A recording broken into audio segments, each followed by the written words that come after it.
Pagi viewers, before we get on with the show, here are a few reminders on how to keep all your ducks in a row before listening.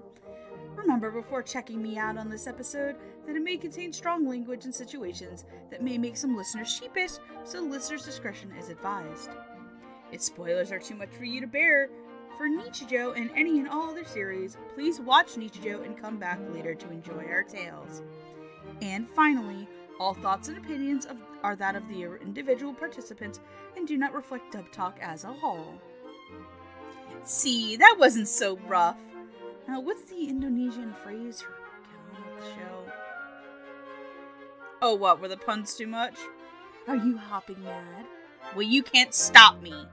It's time for you to Nichijou and get on with your ordinary life.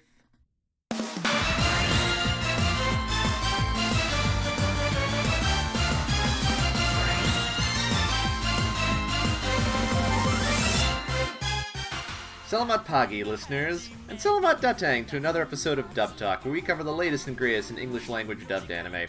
And boy, do we have a treat for you tonight. We have for you not just a good show, not simply a fan favorite, not just a show that was going to be released on home video a decade ago, before Bandai was cruelly put out of its misery before it could bestow us with its greatest accomplishment. Listeners, we have a show that many declared to be undubbable. But dub it they did. That's right, tonight we're talking about Funimation's dub for the beloved 2011 cult hit Nichijou. Wait.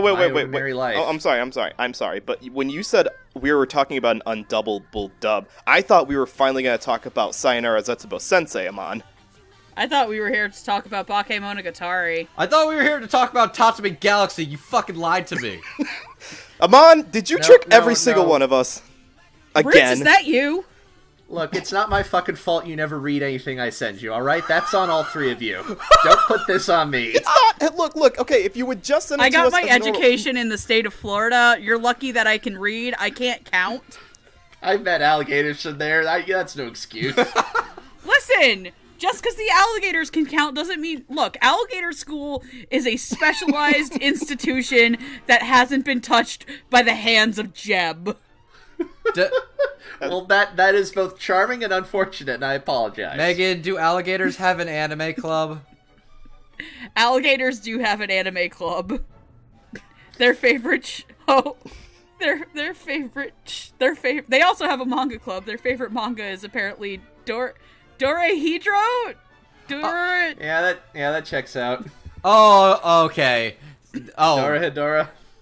Whatever it is. Whatever I can't fucking pronounce it. I guess their favorite anime is the Dragon Pilot, because dragons are just alligators that fly. No, they're all big fans of Miss Kobayashi's Dragon Maid. Only the lesbians. It had to be localized into Miss Kobayashi's Gator Maid. Choo choo, yeah, y'all! Does this have anything to do with what we're actually talking about today, Amon? Also in that version, Kobayashi and Toru are also sisters. Oh boy. Oh. Okay, before we go to hell, what are we doing? We're talking about the beloved 2011 cult hit Nichijou, My Ordinary Life. The only show brave enough to ask the question, what if Azumanga Daioh was just 24 episodes of surrealist insanity? With a budget of God. Essentially, with every production technique that KyoAni ever learned, doing really pretty things, except applied to just rampant stupidity. What if Azumanga Daioh dropped acid? That's just the Helvetica standard parts. Helvetica standard. Hey, Megan, if you tell me who you like. You tell me who you like. I promise I won't tell anyone. And if I tell anyone, I'll give you 1,000,000 yen. It's Roots of Justice. Hey everyone! Megan loves Roots of Justice! Just smacks a fucking wad of cash and just walks away. Cash money hoes. Joining me tonight are my compatriots. Noah. I Say something, Noah. Super Bowl! That works. Megan. Fuck, I like sharks. Excellent. Sharks are great. And Andrew. Why on earth would you give a cat gum? Because you're an idiot. Why on earth would you give a cat gun? Oh, God. Andrew, there's a reason that the last line said in this entire series is just someone resignedly stating, "What a complete idiot." Oh yeah. There's a reason for that. And That's- we don't. that's It could apply to Oh my anyone. god, that really was the last line of the show. That's the last line of the entire show. I cannot think of a better summary. It's also the first line of the show, actually. There you go. It's bookends. It's like Finnegan's Wake. That's my statement. I'm standing by it. We are I'm 12 and classy. what is this?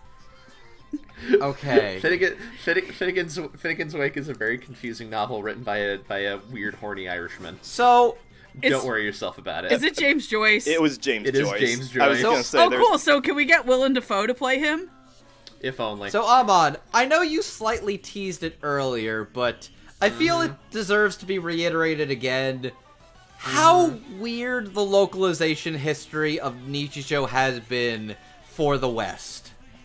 My basic understanding is that back in the early 2010s, Bandai was going to put it out. But because unfortunately, because they had a reputation of putting out a lot of KyoAni productions like Haruhi Suzumiya and Lucky Star right before that.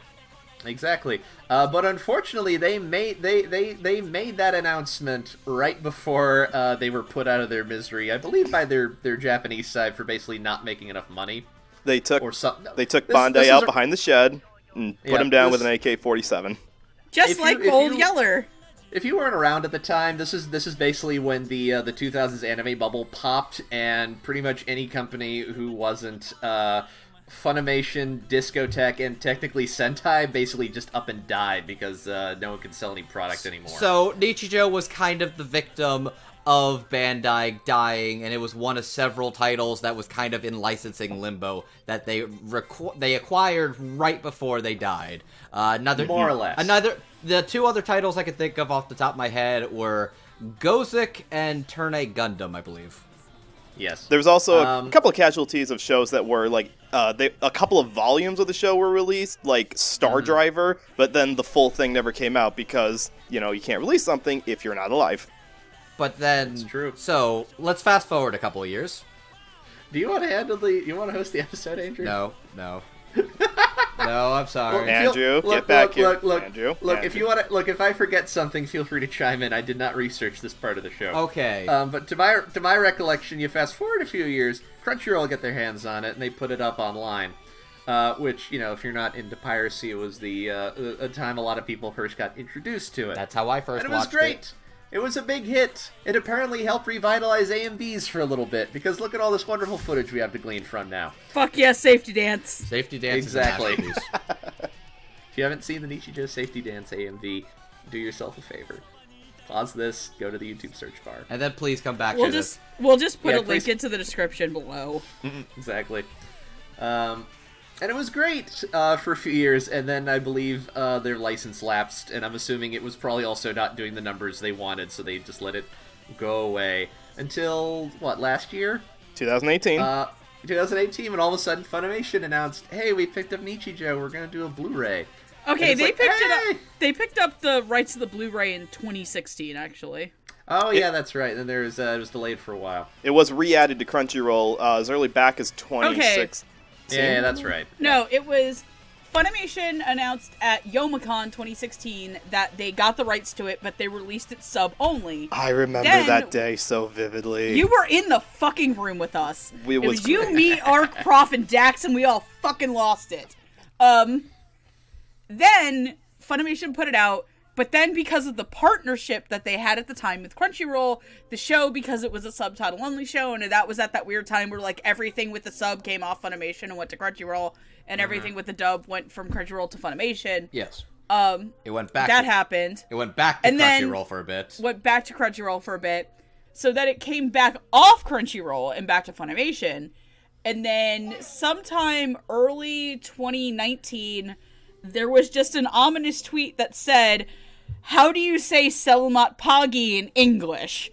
To which everybody and their goddamn mom flipped the fuck out. I flipped the fuck out.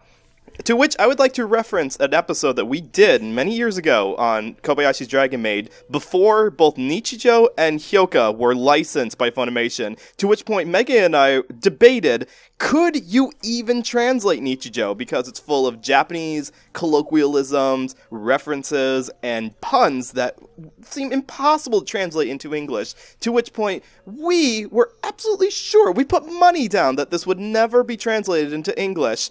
We were proven so dead wrong come mid-2019. So to summarize for the class, it was streaming on Crunchyroll for a little bit. That was how I originally watched it. Bandai was originally going to license it for home video. Bandai died. It eventually got taken down off of Crunchyroll. Funimation reacquires the license due to a Katakawa deal. It eventually goes back to Crunchyroll due to the Funimation-Crunchyroll partnership. It goes off of Crunchyroll because of that partnership. Funimation releases it sub-only on Blu-ray, and then sometime later, where we're here now, they re-release the show with an English dub on Blu-ray. You got all that, Caboose? I hope you're taking notes. So what you're saying is Church is actually a gay robot. That's right. I'm a gay robot. Thank you. Thank you for the red versus blue. What the fuck are you talking about? We're talking about... It makes no difference what church... Yes, you mentioned red versus blue. I'm going to ignore that and accuse you of being nonsensical anyways. What about it? I'm just in the spirit of Nichijou, my ordinary life. So what is the show about? Surely we have a summary to go with this. It's about drugs. I'm glad you asked, Noah. Are you sure? You're glad that I put you on the spot to describe what the show is about?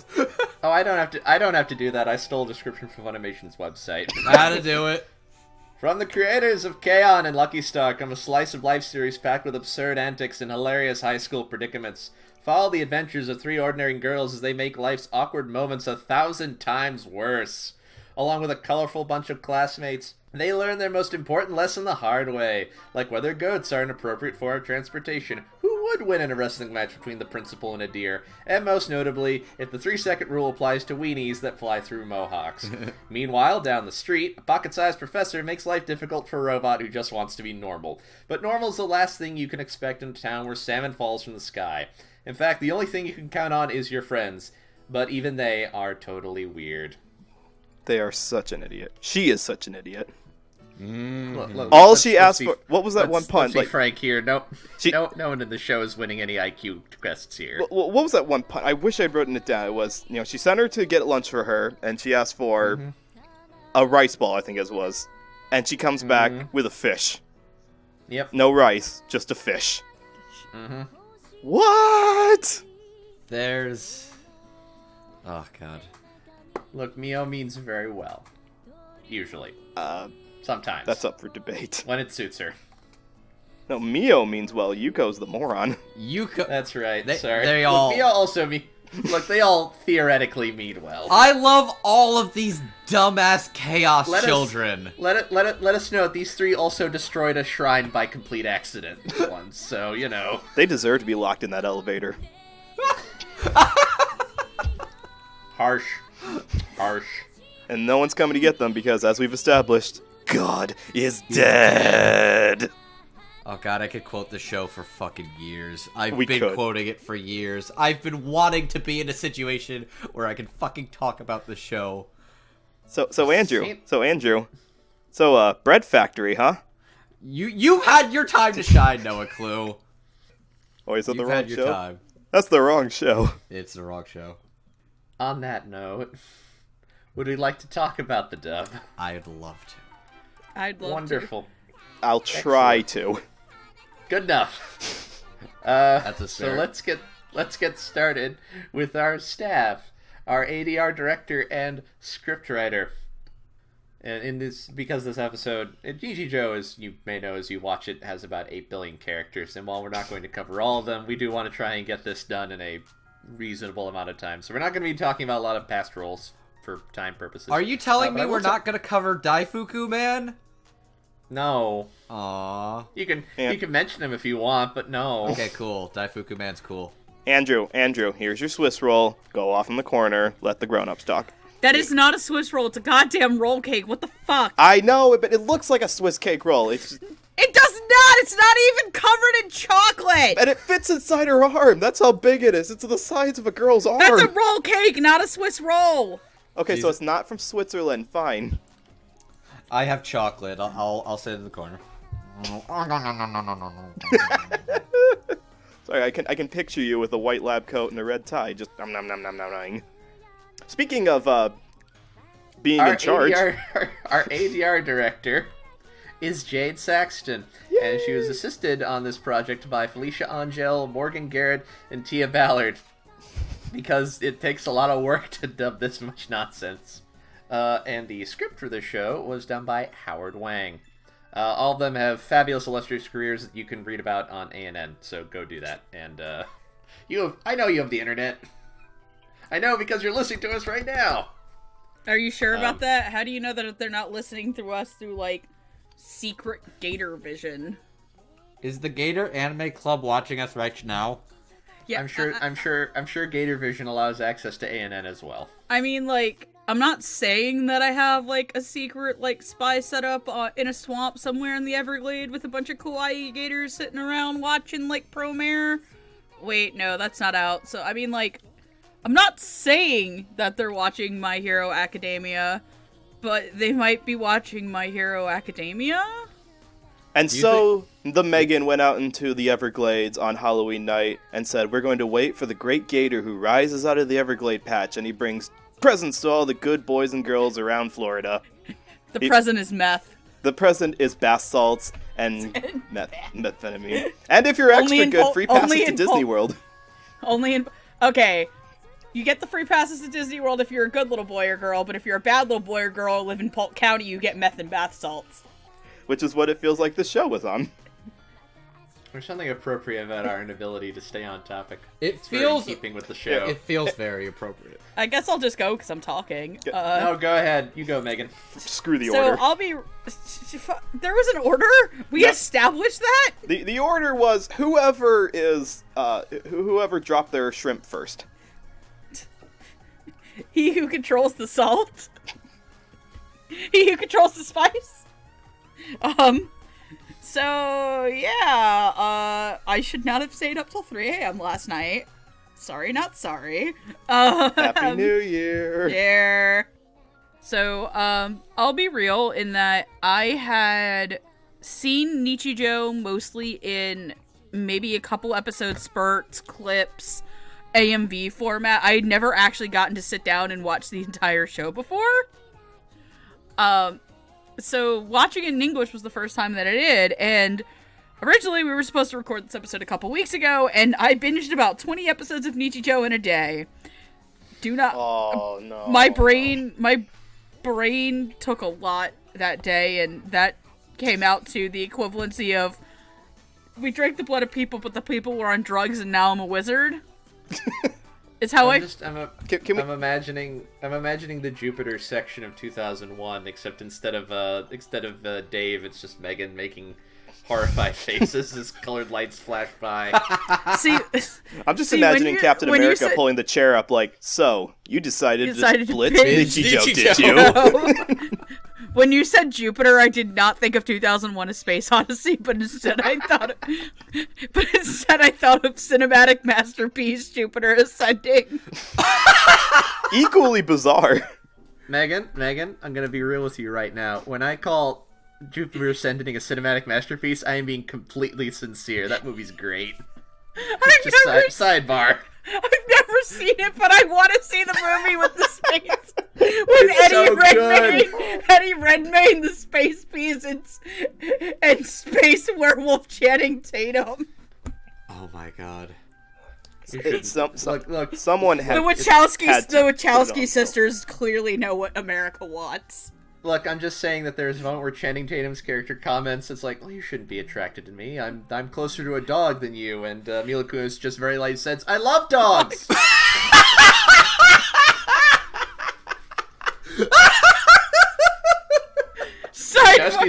The Wachowskis are on some next level stuff, people. So, when are we finally getting B-stars, Aniplex? not even Netflix. Aniplex. It's That's Netflix. Netflix. By the way, Amon, sidebar to that conversation. Uh-huh. Someone needs to take out Mila Kunis and insert 2003 Roy Mustang's I Love Dogs. Oh, no. Shit. Oh, I love dogs! bad content. No! That would be fucking hilarious! Oh, we're gonna ride that red rocket all the way to the stars. Woohoo! Leiji Matsumoto, you would be proud. Luigi's not dead yet. No, he's not. Thank God he's not. Thank God, we kept him. Thank the stars. We thank the stars we kept him, and 2019 didn't take him from us. So, I have no idea when this is coming out, but this show has one of my favorite written scripts all year. Howard Wang did the thing that a lot of people thought was impossible, which was translating this show. And not only did he adaptively write it, that really felt kind of true to the original, but it still worked in the context of American humor. Just for an example, I would like to point out my favorite joke in the entire show, which happens in episode 1. Which is where, they discover that Sasahara is not anything special, but he rides to school in a goat. And, he is the oldest of the family. Misato? yeah, he's the old, Misato is just like, what the fuck, there's, da. And her two friends kind of go, oh wow, one of the kind of like the positive one goes, oh wow, I didn't know that. And her green-haired friend just goes, and here I thought he was the greatest of all time. Like that, I had to stop the video because I was like in tears laughing. Some of my other favorite what was it? My Banquet of Boys. Mm-hmm. Banquet of Boys is pretty good. Banquet of Boys. Look, let's not get around the fact that Mio is one thirsty girl. Oh, she knows what she wants.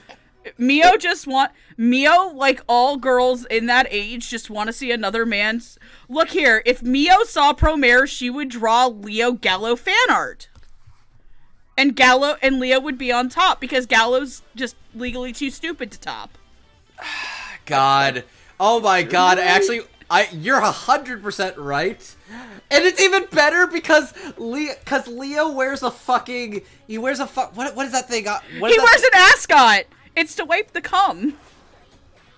Oh my god, you're... I'm gonna sit here now and think about life for a bit. You go continue. When Gallo sprays his fire hose too hard on Leo's face, he has a towel to wipe it up. And as we zoom in on Andrew here, the screen size is getting smaller. There's more blackness on the screen, and it's just slowly zooming in on a rectangle of his dead Hello, face. darkness, my old friend. I've come to talk with you again. So you like the show? You like the script? I love this. Oh, I love the script. I thought Howard Wang did a great job. There is, for as much humor in there as is, like, I really want to, like, I hate to, like, bash on another script, or Howard Wang does what I wish the script for, like, Cautious Hero would have done. But then again, I think these are two completely different separate styles of humor, and I prefer the humor in Nichijou over the humor of a script in a series like Cautious Hero or even Konosuba any day. And Jade, as the head director, did a really great job getting a lot of these performances out.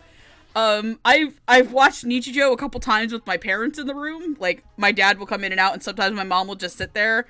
And when my mom heard Mio screaming, she just kind of looks at me and goes, wow, that girl can screech for a really long time. She's doing her best, Ma. But she also really... My mom kind of came in, like, towards the latter half of the show, but, like, even she seemed to kind of, like, get into it. She didn't really understand the humor, but she liked the heart of the show, and I think it's, like... There's a line that Mio has where she's like, Sasahara told me that every day is, like, a set of, like, miracles or something. And I think, like, that, to me, that moment with Mio kind of later in the series really culminates the whole, like, heart of the show, where it's like, yeah, all this weird, crazy shit's happening, but at the end of the day, like, these characters really do care about each other. So, I think it's one of the best dubs that came out of last year. And honestly, as somebody who's who didn't have necessary sentimental attachment to the show like the rest of you guys did, this really got me into the show. And honestly, I kind of like it a little bit better in English because there's a lot of really weird animation shit that I love to just watch. You just want you don't want your eyes to have to worry to go down and stuff. Also, I really like all the cameo voices for the episode previews, but by far my favorite entire portion of the show is the Fae Kingdom segments. Oh my god. That shit was, like, hysterical, and I love the last time you see them where Mio herself gets to fight them. FYI, Megan's favorite character besides the cat is Mio. And just, I think, like, in that last one was, like, Chris George, Derek Snow, Jerry Jewell was one of them. I think Derek Snow was the scholar, and he was my fucking favorite one of that. So, but I'm done, I've ranted, so go ahead. Okay, because I'm gonna take the microphone here, thank you, and I'm gonna put these little cubes in my hair to try to congeal what it was that the show was trying to go for, because I had this expectation when I found out that Nichijou was getting a dub that they may have gone the Chio School Road route, which is another show that Funimation dubbed recently, where a lot of the humor was gotten out of the English dub by going extreme with the dialogue, going extreme with the acting, and just being very over the top, which Nichijou does a lot and it's Japanese, but it's a very Japanese style of humor. The show's called Ordinary Life, which means that in order to know what it is that they're subverting in the show itself, you need to kind of understand some things about regular Japanese life. One little example, which may go over your head if you're not familiar with regular Japanese school life, is their classroom is classroom 1Q. That may not seem like much, but in Japan, the letters correspond to the number of classes there are. So usually you have like classes A through E, usually. Q implies that there are 18 classes of the freshman class. And that is just bizarre, which, I mean, maybe it's a school the size of Rhode Island, but I actually never knew that, okay.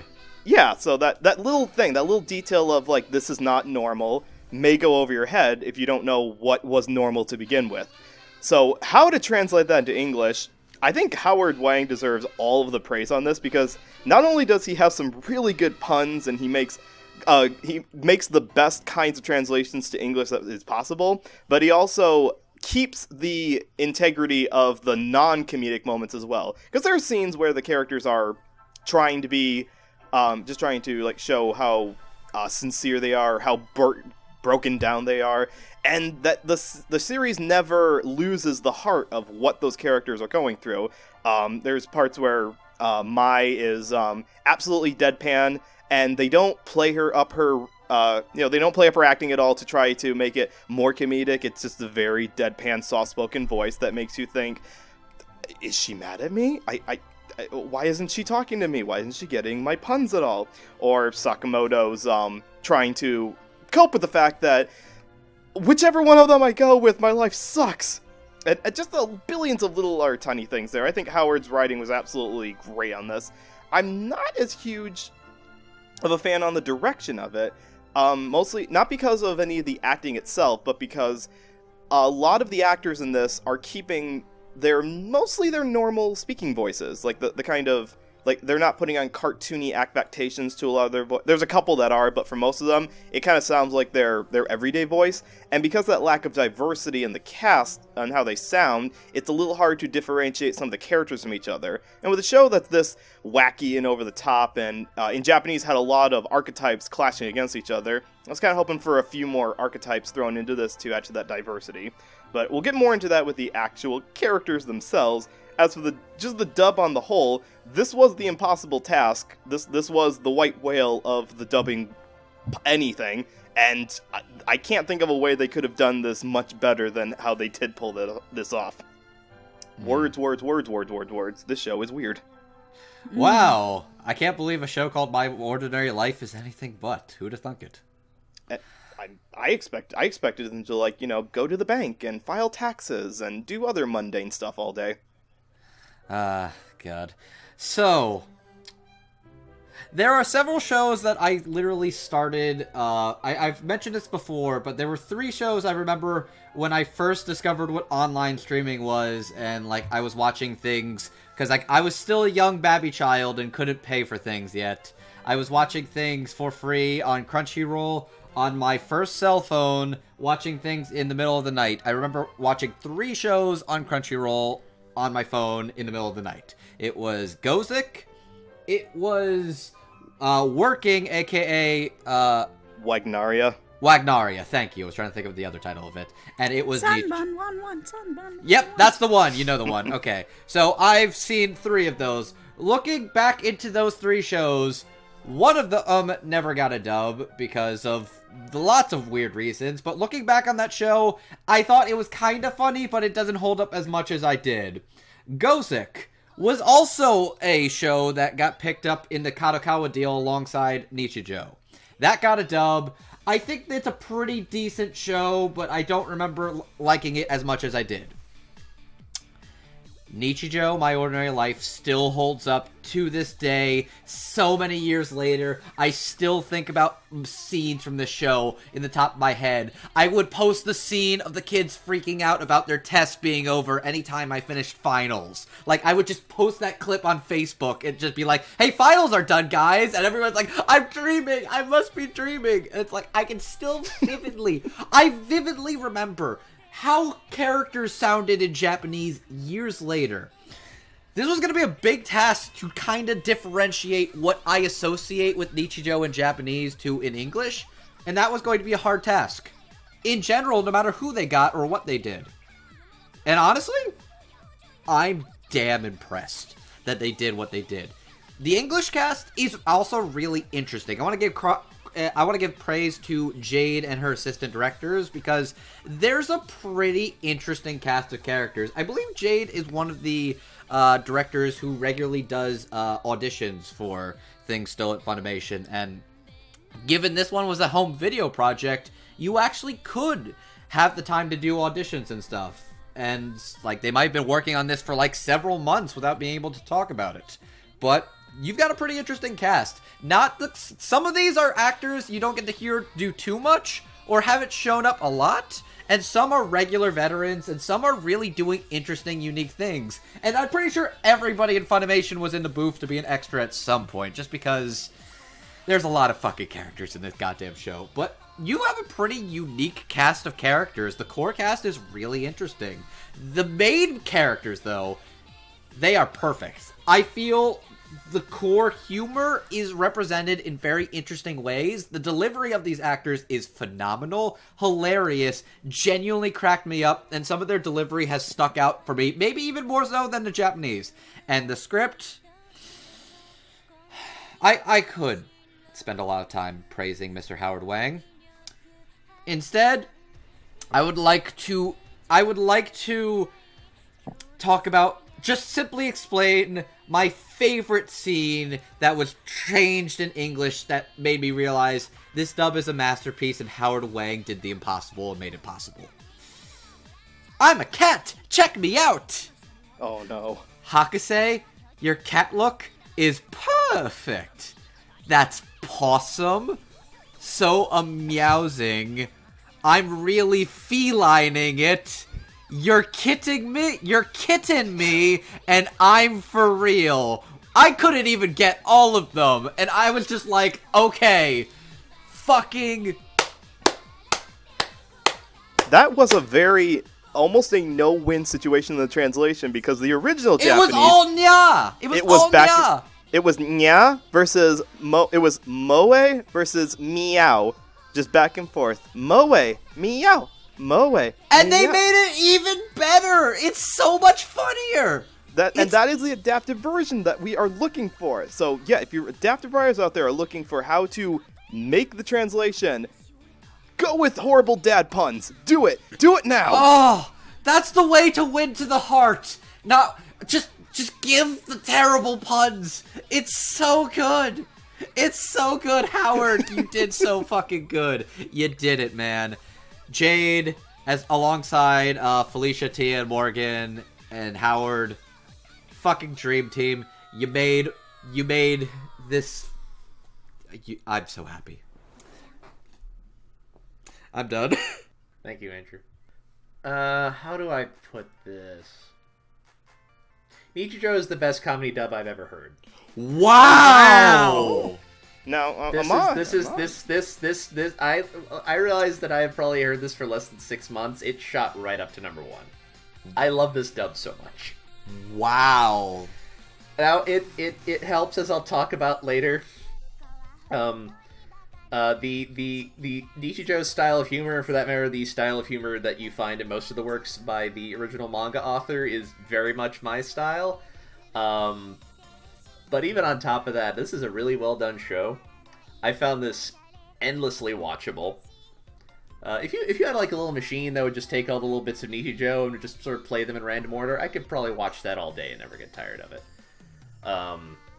As we mentioned, I think the writing on this is absolutely fantastic. It takes a show that I think very much falls into that category that we were joking about earlier with your Tatami Galaxies and your Sayonara Zetsubo Sensei, where it feels so intensely entrenched in the Japanese language that making a dub would not make sense. Like, how would you even approach that? And not only manages to do it, but make it good. And in some places may even make it better. That's hard. That's impressive. I think the direction on this is fantastic. I think everyone is perfectly cast. I think everyone plays their characters super well. Yeah, I don't really know how to sing this dub's praises enough. Like, I'm so happy this exists. The only thing that makes me happier is that the slipcase for the Blu-ray is in fact Hakka-san and Nano sitting in a recording booth, which I find very funny. Hakka-san and Nano? Yeah, that's what I meant to say. Thank you. Her name is now Nino. No, it's not. Don't you dare bring that name into this household. Nino Tucker? No! Stop! Stop that! I don't like where Quintuplet Season 2 is going. Oh, God. See, okay, you were thinking quintuplets. I thought you were gonna think about the guy from Akka. Fuck! Too many. Oh God! Too many Ninos in the anime scene. Why? Why has my brain been corrupted with that hussy? No! That Nino bad! That Nino who want to fuck Fugato bad! She drug people! Nino who wants to jackhammer into Jean good! I have a picture of Nino from Quintuplets because everybody else wanted everybody but her. And I'm like, you know what? I'll show her some love. So now she's on my wall somewhere. The only thing that she deserves is to go to jail! The quintessential quintuplets, everybody. In case. You know, okay, one of the great but, things about doing this podcast is out of context references to shows that I've never seen before. Okay, but imagine... Okay, because you weren't on that episode, but for Amon and Andrew were. Guys, imagine her like Nina Tucker to a dog and then fucking, what does Nuts that Josh plays goes up to her. It's like, what's your name? Get out! Oh, God. Nino Tucker. It's just Nino from... I can easily... Damn, that... Megan, now somebody is going to draw that, and it's you have nobody to blame but yourself. Bring it back Dude, to I this want show. it! I want it! Somebody draw me that! Get your $1 Get your $1 commission of somebody doing that. Oh, fuck that noise! I'm gonna get like a full $60 commission of that monstrosity. I can easily see. The scientist can be the little sister with the alfalfa hair. I'm gonna be honest. In any other Dub Talk episode, this would be like off topic. For Nichijou, this just feels right. There is no topic. Although, to bring it back to this, I can easily see Hakase being the kind of individual who would put Nano and Sakamoto together Chimera style. No, she wouldn't! No, she wouldn't! You take that back! She would only do that in the sense that she would accidentally spill glue on both of them and they get stuck together. That's what I was thinking! True. I know this show makes an argument that mad scientists are all terrible, but they're usually funny terrible, not horrible. This show has two awful mad scientists. Tell you. Exactly. Only one of them would hurt a child. One of them shaves his hair! No, that's not the one I was thinking of. I wasn't sure what you're thinking of. We should talk. Like, I think we can all agree that they're both awful. Yes. Yes. But I love everybody in the show, even the ones that are terrible. Speaking of terrible characters, who else was in this cast? Who else? Well, we're there. So as I mentioned earlier, there's about 10 million characters in Nichijou. Most of them are minor characters who appear maybe once or twice, and we're not going to cover all of them. I don't think I want to listen to myself talk that much. But we are going to start off with a couple of minor characters who either have some plot relevance or I like them and I run this show, so I get to say who lives and who dies. He's the one driving the Chapari bus tonight, ladies and gentlemen. Andrew is still tied to the back of it for his crimes. I deserve it. Are there specific crimes or just non-specified Andrew crimes? Anyways, it was for non-disclosed Andrew crimes that I deserved. I'm sure. So, for our selection of minor characters, we have Yoshino Naganohara. She is the older sister of Mio, who we're going to talk about much later. She's a kendo player and just an astonishing troll of unfathomable magnitudes. Just... woo! I hope you like pranks if you're related to her, and if you don't, sorry. Sucks to be you. We also have another sister. We have Mihoshi Tachibana, who is the younger sister of Misada, who we'll also talk about later. She also enjoys getting into trouble and pointing out when her sister is being ridiculous, because her sister is not nearly as good at hiding things as she thinks she is. And lastly, we have Karasu. Karasu is a crow that happens upon the Shinonome laboratory one day and steals Sakamoto's scarf. So now he can talk for a little bit. And mostly he makes Sakamoto's life difficult and then flies off with the scarf. I forgot. Did he steal the scarf, or did Hakase just decide one day? Hakase just rips it off Sakamoto. Okay, yes, yeah, that's what I thought. She just took it from him, and it's like, I want to hear this crow talk. Indeed. What was that about Hakase not being that bad? Oh, Hakase is that bad, but she's fucking adorable, and I love her. Okay, look, Hakase wouldn't, okay.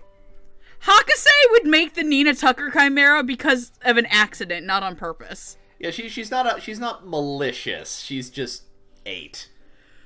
I'm pretty sure that Hakase's parents were, died in some tragic accident. I could see it. Or maybe... that she caused. Oh, this man, that did go dark. So her whole persona is... Are we writing the grimdark? Are we writing the grimdark cartoon interpretation? With what she did. Just trying to cope with what she did with cutesy smiles and robot girls. Is this the Monster Masume episode all over again? Yes. There's a good chance. She made Nano as a counterpart to someone who actually did live. She did the Chobits thing where she is coping with that by making a robot counterpart. Is this like the Ed and Eddie? They're all in limbo theory, or the Ash is in a coma theory? All right. That's enough bleak theorizing for one episode. Come on. I haven't even read off who's playing these characters yet. Okay. Yoshino is played by Maxie Whitehead. Mihoshi is played by Emily Nees, and Karuso is played by Sunny Straight. Megan, would you like to start us off again? Yeah, because this is going to be a pretty easy section. Karasu, I thought was just really cute and really charming. I didn't know that was Sunny Straight. Let's be real. I thought it was really, really cute. And I just really felt bad for Sakamoto, and my favorite thing was how much of a dapper gentleman Sunny plays him as. Oh, I drank some wine with that crow. It's great because my understanding is I think the stereotype in Japan is crows aren't very bright, I think, or they tend to show up in anime when dumb people are doing dumb things or something like that. Crows visit their parents. They're better than most people. I just imagine the crow sits down with a fine Chardonnay and treats you to a nice big screen seat. Okay, look, the crow gets a nice Chardonnay and takes you out to see Cats 2019. Oh boy. Ooh. Bag. It was really weird hearing Maxie Whitehead be the older sister in this. Mm-hmm. Because I'm usually associating Maxie Whitehead with being the kind of the younger character or the little boy. Mm-hmm. So hearing her be the older sister character and sound more mature and more altogether, and she is also a giant fucking troll. And as fun as she is bouncing off of her own sister Miho, she's really funny bouncing off of Emily Neves' character, Mihoshi, who's just like stupid prodigy. And I love the scene where she tries to hit her in the head from behind. And she misses and takes out her teacher. Like, teacher! Teacher! I actually didn't know that was Emily Neves as Mihoshi, and I thought that was really weird because Emily Neves is also a voice that I associate with, like, older, sultrier characters. Really? So, listen, I know Emily's work more from writing. Mm-hmm. Fair enough. Like, the last show I watched with Emily Neves as the lead is Kakaryo, and even then she sounded older than this. Okay, yeah, that's fair. Oh, I did forget that she was in that one. I mean, to be fair, when you get to look at Hot Ogre Chris Camp for 24 episodes, you kind of forget other things. Humana, humana, humana, Humana, humana, it's all ogre now. Thank you, Megan. God gave me two hands. One hand for the master and one hand for Betty Maru. Oh God! I just realized the ogre character I'm hot for in Slime Time is named Betty Maru, and the guy I'm hot for in Fire Force is named Betty Maru. I have two hands for Betty Maruing. Megan, it's all ogre now. It's all ogre now, and it feels so good. Through the fire in the swamp. Give me the microphone, please. Go ahead. I don't want to take your thunder. I really don't want to take your thunder away, Megan, but I feel like... No, just if I don't, just take it. Just take it. If I don't, then... Pull the trigger, Piglet. Well, this character, which ones? Yes, Sunny Straight is endlessly charming, and it's kind of going back to what Amon said about how the comedy in this is kind of weird, and that only some people are going to get it. I don't quite know, like, what the significance of having the crow with, like, he doesn't have, like, a face. It's just, like, a beak and a scarf, and I feel like that's a comedy bit that I don't quite get. Like, maybe it was just easier to draw that way. But yes, it is. Look, a lot of the things in this show look like that because they're easier to draw. Good point. It just I was trying to read deeper meaning into it, especially with Sunny's voice acting in it. I didn't quite get what that was, or like, why did he show up? Why was he in the second half? Why did he get a scarf? What does any of this mean? I think at some point you were just like having like a conniption or something. You're right, I was. 'Cause I tried to find the deeper meaning in things, and this whole show, I did like a long tangent in my writing about like what does this mean? Because it's based on a 4-koma manga that, you know, is like set up, joke, overreaction, and that's the joke, all episodes. But then it's like, well, no, like this show is about people coping with stress of reality, because every one of the characters has anxiety that they're trying to deal with. The staff, the students, the birds, everyone does. So what does this have to, what does the crow have to do with any of it? And then I stopped and unthought for a little bit, and I'm like, I'm thinking about this way too hard. And then things got better. You should, no, I don't mean to rain on your parade, but I feel I should point out, Nichijou is not a 4-koma. It's not? It is a regular manga. Oh. I'm sorry, I misread the description of it. Look, I understand why, because, like, Azumanga is a 4-koma, and this very much feels like Azumanga's weird, deranged, spiritual descendant. But no, Nichijou it has multiple panels on a page. Oh. 5 even, sometimes. Holy shit. That does. I know. It feels like it's not even just the Azumanga influence. It's just the style of how the jokes are set up feels very much like it was transplanted from a 4-koma. No, I understand. That's a very understandable mistake. Like, I'm doing this so some asshole in the comments won't rag you for it. That's all. Well, they're free to do so anyways. I'm sure I'll get. You may continue to rain Noah's ass. No, please don't do that. Now you've made it weird. I was trying to be nice, and you've made it weird. I need that ass, please. No wonder you're tied to the back of the Jeep. It's kind of comfy back here. It's a bus. It's a bus. Short. It's a bus shaped like a jaguar. Or a serval. Komodo Friends is fun. So on the topic of the character, like I said, Sony Straight, perfectly charming. It's just always fun when he tries different kinds of voices. God, long live him. Maxie Whitehead, I agree with Megan that it's a bit interesting to hear her as an older sister character, and not really trying to put on the affectation of a young boy or a young girl for once. Like, she sounds like she's putting on her more mature voice, which is refreshing to hear. You know, she's not doing the Cosma from King Cosma from Summer Wars, or what's his name from Bakano, Cheslaw. Thank you. I'm not European, but for what she did, it was fun, and I felt like it was the right kind of voice for what the character was. The character is endlessly troll heavy without being hateable. Like, you don't hate Yoshino. I mean, maybe you do, but most people, I don't think, hate her. They're just amused by her antics. They're amused by, I'm going to come after you with, what's she wearing? Like a kendo mask on, and then she takes that off, and there's another mask on. There's a wrestling mask on, that's what it was. And it's like, I'm amused by this. I don't know why, but I'm amused by this.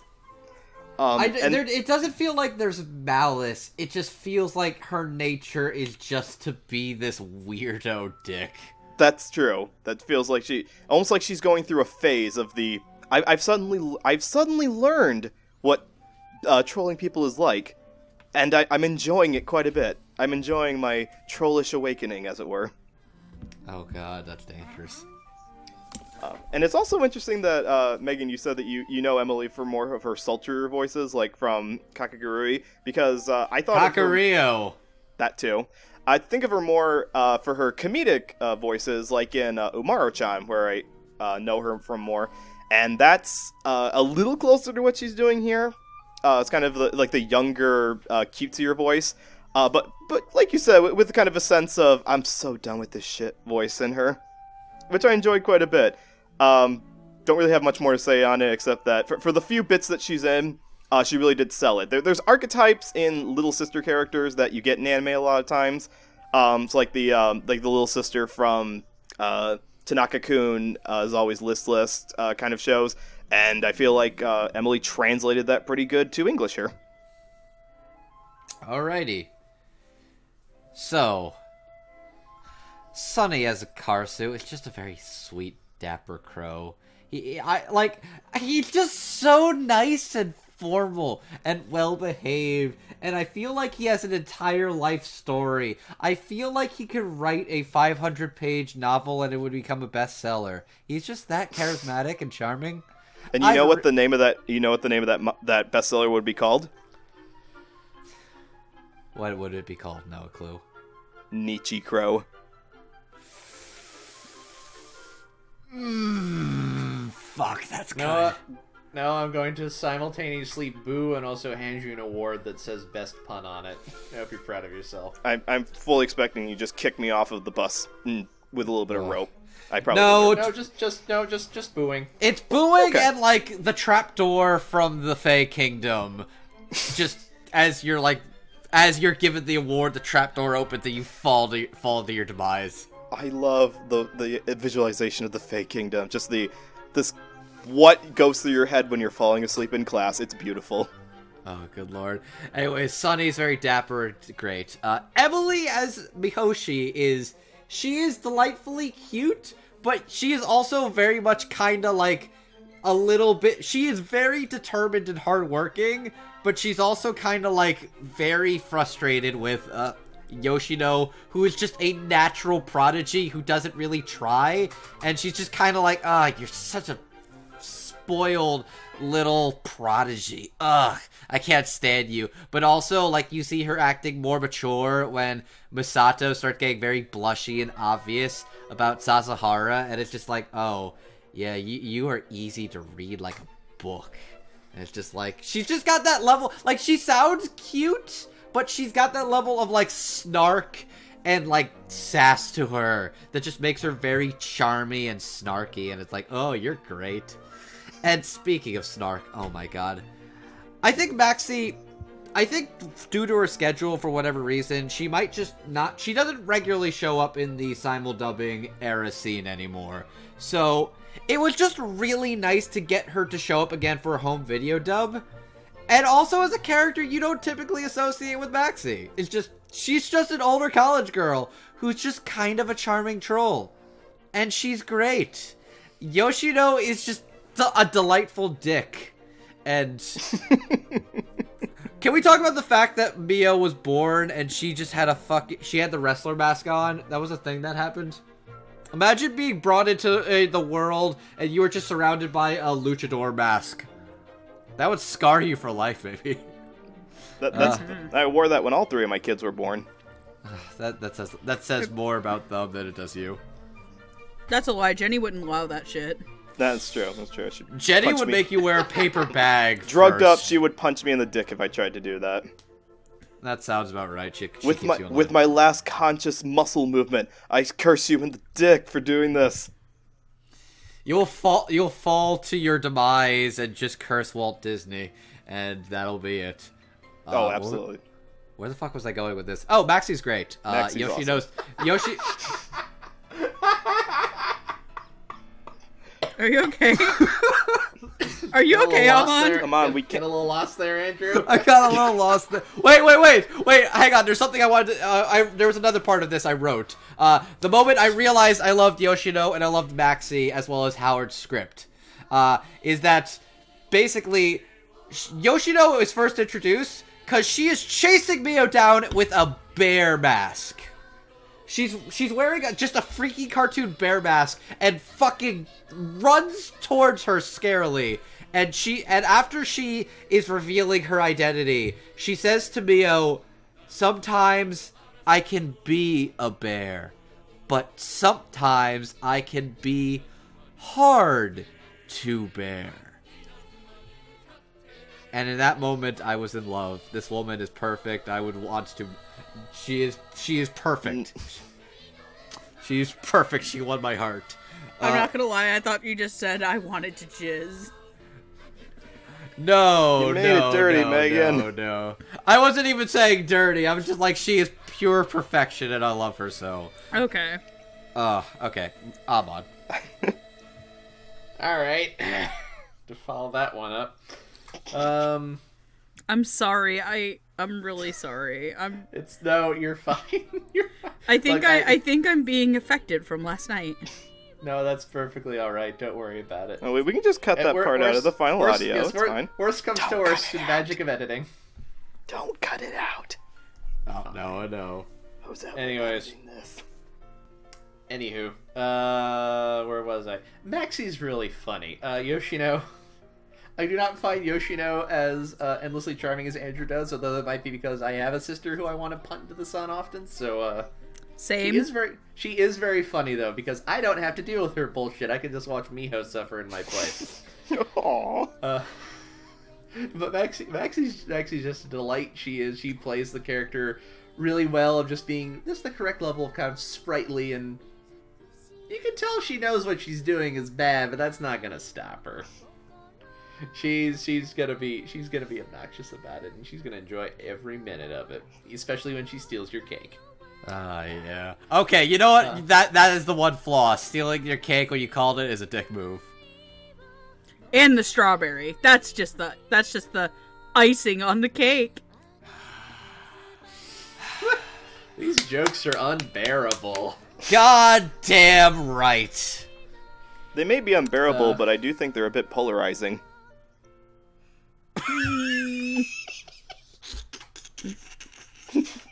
And the Duracell bunny just goes across the screen, beating its little drum. Keeps going and going and going. I also thought Emily was very entertaining. She plays well off of Misato's actor. I like her sort of rage at having to be compared to her sister all the time, and also just the way she kind of gets over the fact that Misato is she's not quite as good at hiding things as she thinks she is. And Karaso, who is here because I find him hysterical. I just find Sunny delightful. I love this weird fancy little crow. I love the fact that he's a Kenichi Owari designed crow, which means he's just a triangle with some more triangles on the other side. It's effective. It's like, I don't want to draw a realistic bird would look weird here. How can I simplify a bird?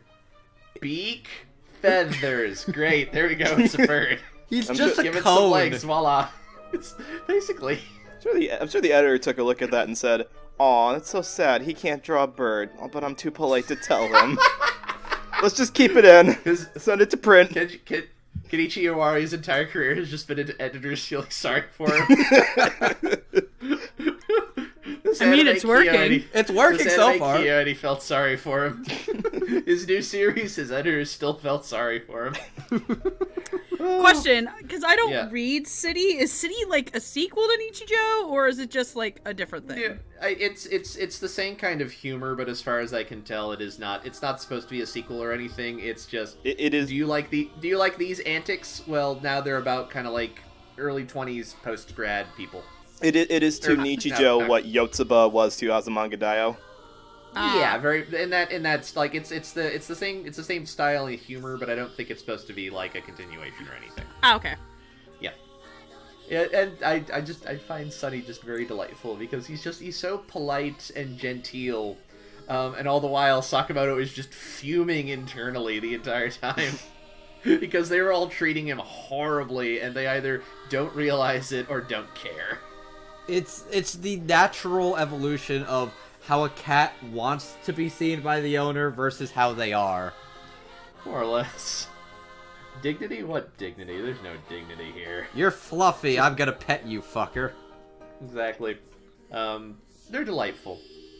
But now let's continue on to more prominent characters who maybe show up for more than one segment. Here's a bunch of students, because a lot of this school is set in a high school, so there's lots of students there. And we're going to talk about some of them. Isn't that grand? Yes. First up, we have Kojiro Sasahara. He's rich, he's fancy pants, he has a butler, he rides a goat to school. He's the greatest of all time. Damn right. And occasionally he gets shot in the face with a bazooka fired by Masato Tachibana, a hair-trigger girl who clearly wants to take things seriously and has no time for Sasahara's antics, and also has a very obvious crush on Sasahara that she clearly thinks she is hiding well, but she is not. Wait, That she girl has a wants to crush on ride- him? She has a crush on him? That girl wants to ride his goat, if you know what I mean. I'm gonna go jump off this bus now. Noah, there is now like a sniper crosshair that is just directly on your head, ready by a girl who is just blushing her head off right now. And it's like it's a 50 cal. It's gonna do some damage. Pull the trigger! Come on, do it! I swear, I double dare you! I double dare you! Do it! Take me out! Oh, bother, Piglet! I've become a zombie. You need to pull the trigger. She just says into a radio, "Baka." Wasted. Also, I'm sorry for my shitty Jim Cummings impression. I am so upset right now. Winnie the Pooh was like the first thing I ever loved. How could you do this to me? Amon, have you never seen that image? Have you never seen the grimdark comic of like the Winnie the Pooh zombie apocalypse? Look, No, because I know it'll upset me too much. leave Amon alone. The darkest thing Amon should be watching when it comes to Winnie the Pooh is the Russian cartoon where he has a gun. That's as far as it goes. what? I'll happily watch the. Oh, do you not know about the Oh. Soviet Winnie the Pooh? What? Oh, Do you not know? Winnie the Oh, Pooh was a we're gonna have communist. Yeah, we will show you that later. We're gonna have a conversation when we're done recording this. Oh, I This can't episode wait. is now banned in China. Dude. Fully Well, balanced. in fairness, it's not like China were ever big fans of the Soviet Union in the first place. No, but Amon, I just want you to know that comic ends with Piglet looking down the barrel of like a two-barrel shotgun as Pooh goes pull the trigger. Piglet. Again. Oh, that's horrifying. But it's accurate. That's usually whenever I do something stupid. That's what I say to me. Oh. Speaking of stupid, who else are we talking about? Sidebar to get back on track. I've been pulling some of my information from the Nichijou fan wiki, which is great. It's really updated too. Nichijou.fandom.com. This is one of the best of these like fandom wikis that I've ever seen. It is excellent. Kudos to the editors. And I will note that if you go to Misato's page, they have a list of all the weapons she pulls out during the show, which I Get the found very fuck out! Are you serious? She uses, among other things, a revolver. Oh my god, I Gatling need to cannon, look this up. a P90 automated weapon of some sort, a bazooka, a 3x3 rocket launcher, a grenade, a cannon, and a little green mini tank. Oh my god, this wiki is the best. This wiki is very... Look, I already knew this wiki was going to be thorough when I went to the soundtrack page, and they have listings for every single CD associated with this entire series. These people are dedicated. I appreciate that. Her character popularized another slang, gundere, taking the tsundere personality associated with guns. How did I know you were going to like that factoid? How did I know? Oh god, this wiki's okay. I'm just gonna dig through this wiki when we're not covering this. Okay, when I'm not All right. talking. More characters. We have Haruna Akana, who's a very nice lady with a big bow on her head. And she's very sweet, and she sometimes just tries to get nice things done, especially when it turns out that our next character, Tsuyoshi Nanajo, has gotten into trouble because for some reason bad luck just follows this poor mohawked man everywhere. Please, oh, poor Tsuyoshi. Being Tsuyoshi is suffering. He just the worst luck for no reason. He doesn't do anything to deserve it. It just happens constantly. He did something in another life. Like who's a mohawked individual who did something wrong in a previous life? No, he wasn't cursed. His whole family was cursed like it was holes. They didn't carry Eartha Kid over the mountain. Madame Zeroni curses you with mohawk forever and all eternity. You could have just carried Eartha over the mountain and this would have been fine! Oh my god, all the references we could make now to Shia LaBeouf because you made that one reference. Let's minimize the Shia LaBeouf talk. There's running through the halls. Shia LaBeouf. Actual cannibal Tsuyoshi. Tsuyoshi Nakajo.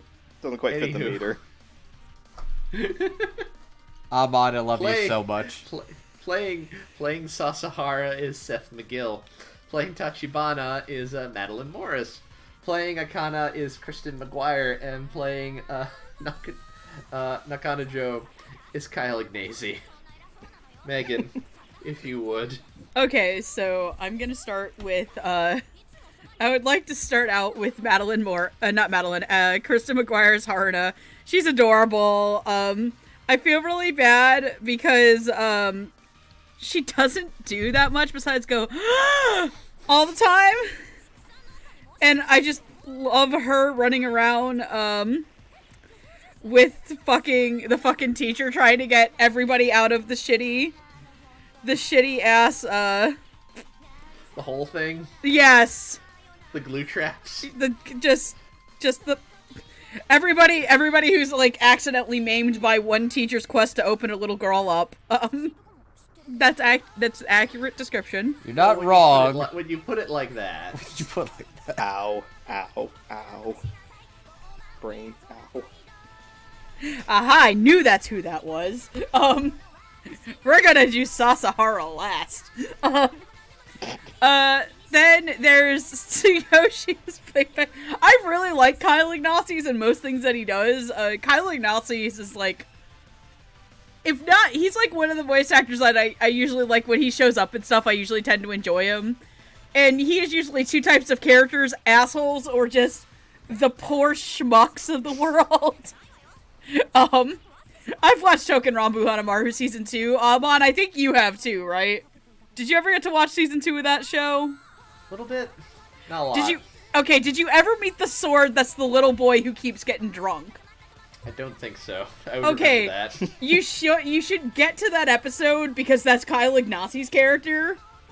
And I want to point out that Kyle Ignacy has like one of my favorite parts of the show, which is where he goes to, I don't know who it is. I think it's Kenny Green.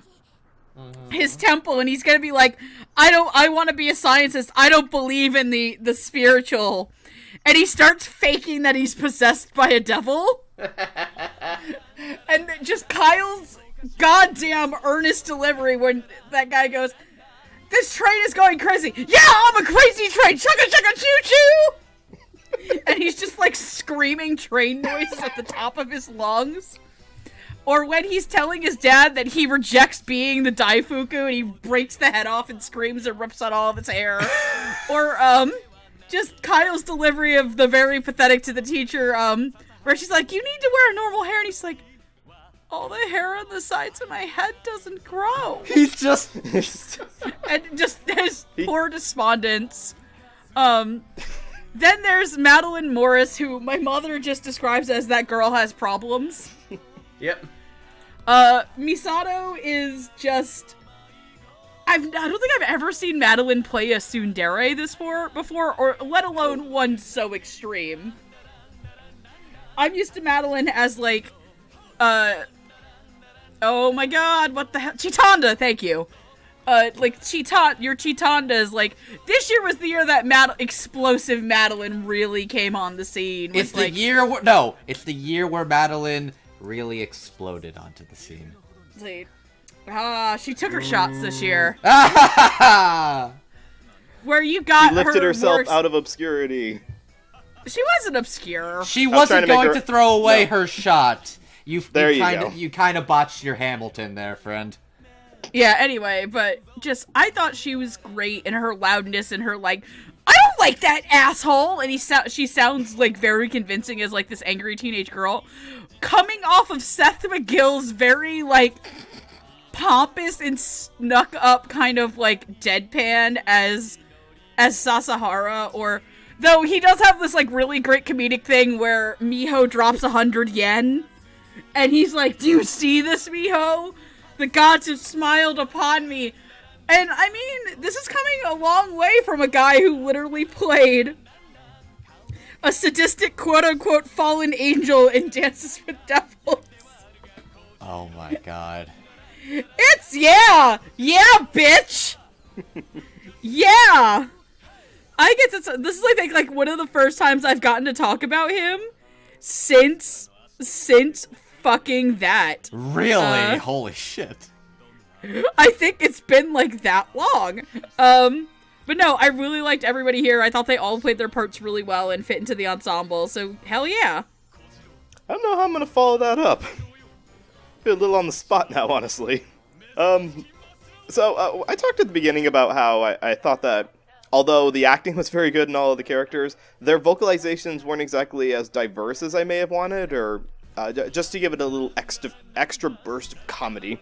And with all four of these characters, there's a real sense that all of them are kind of speaking closer to their normal register, which is fine because a lot of them are, they're kind of portrayed as normal individuals. Like, they're not, well, normal is a subjective word in this case, but, like, they're very put upon individuals who don't really, aren't trying to be funny. Like, I don't think they're the average Joes of the world living their lives and are just kind of getting stuck in these weird scenarios.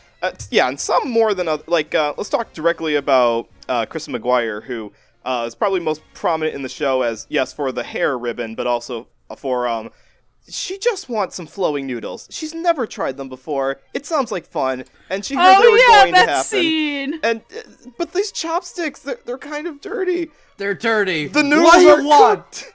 They're not cooked. Baseball.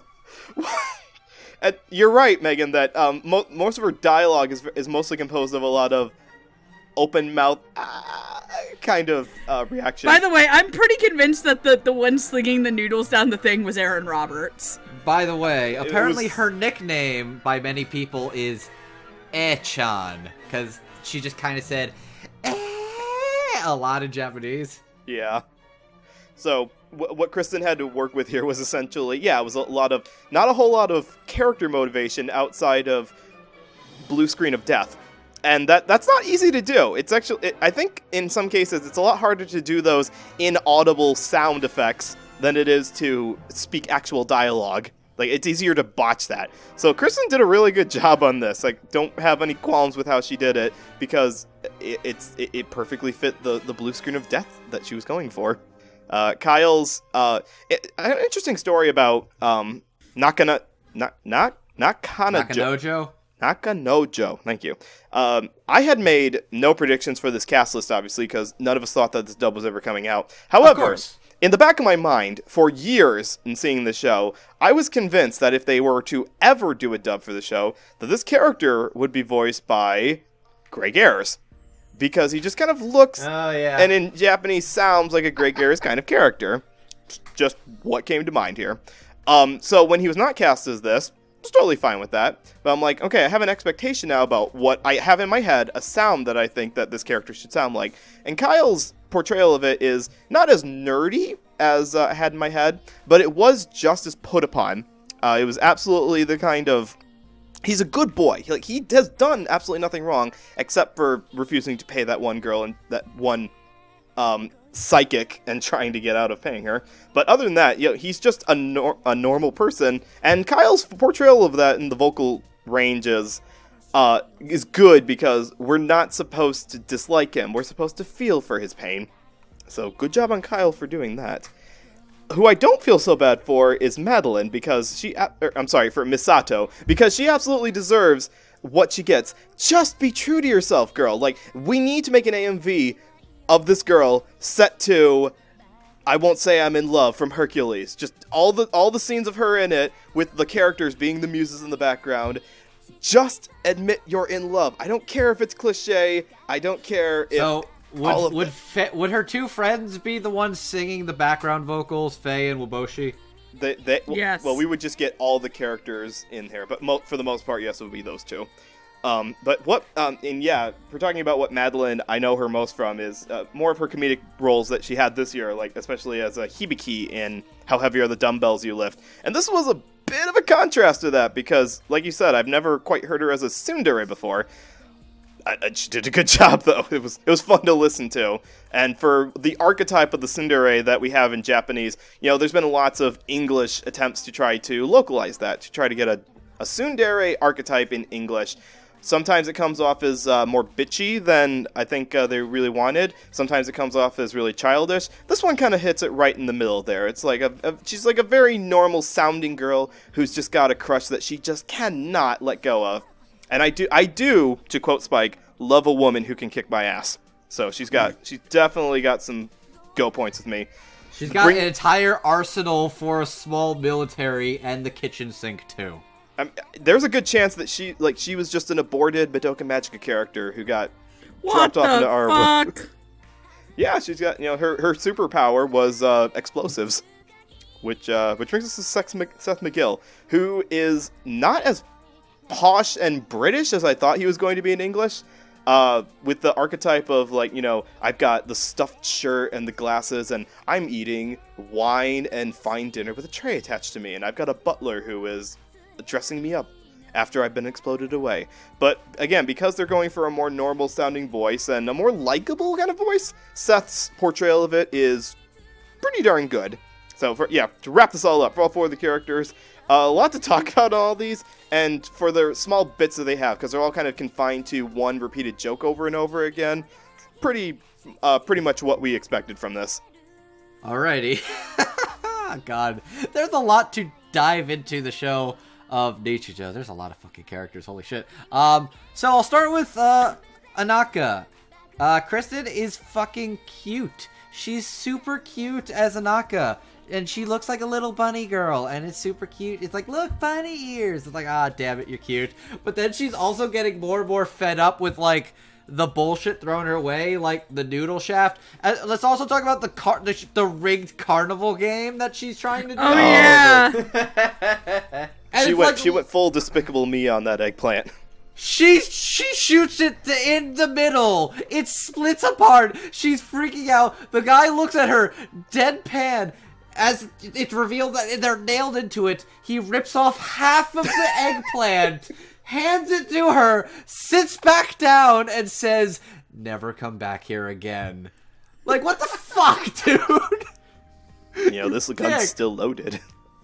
Look, he's trying to run a legitimate scam here. He can't have people pointing out that it's rigged. And just also her and, what's his name? Takasaki. Her and Mr. Takasaki just literally freaking out and losing their shit to each other is really funny as they're just screaming in pure panic for two very different reasons, and it's great. Kristen's adorable, and she's great. Kyle Ignacy as Nakanojo.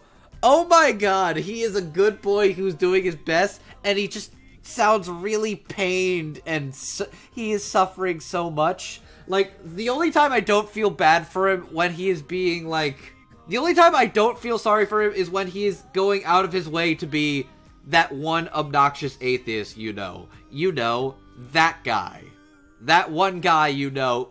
You either know him, knew somebody who used to be like that, or maybe you are that person. In which case, good luck destroying a temple and pretending to be possessed and chugging your way out of that shit. Okay, that part was really funny, though! It really is. It's really good. It's so fucking... the entire thing was derailed so hard, and it's great. And he's doing his best. And he almost got a girlfriend. Too bad he was bald because everybody's trying to fuck with his head. Also, another thing I did not know until I looked at this very detailed wiki. In the second OP, there's a shot of Nakanojo where he's bald because he lost his hair at some point. I never noticed that. That's a really good detail. This wiki is amazing. Like, this is better than some of the shonen wikis I've been on. This is really detailed. Fucking kudos. Where was I going with this? Madeline Morris is the explosive Gundere, and I love her, and she's adorable, and I would protect her fucking adorable blushy smile. And I would totally take a bullet for her. I'd take the entire magazine for her. She's adorable. I love her. God, she needs to be more honest to herself. But also, you're in love with, like, dorky goat man who's Seth McGill. Seth fucking McGill is hamming it up to the nth degree, and it's just like, he's just got that very posh give my compliments to the chef, tell him it was to die for. It's like, oh my god. But they, like, Seth and Sasahara would be the guy. He would basically be like, what is instant coffee? Oh god, you're right. He would be that guy. But yes, Seth is great, and Madeline Morris, like, there's not much to say because it is one joke, but Madeline is so perfect as the adorable, explosive Gundere girl, and I love her, and really genuinely, like, this year has put Madeline Morris on my radar hard, and she's great. All I'm going to say is this before I move on. I need to inform Misato she is, in fact, not the canon girl who ends up with Sasahara. Neither is it Mio. It's Anaka. For a very particular fun fact I will give to you.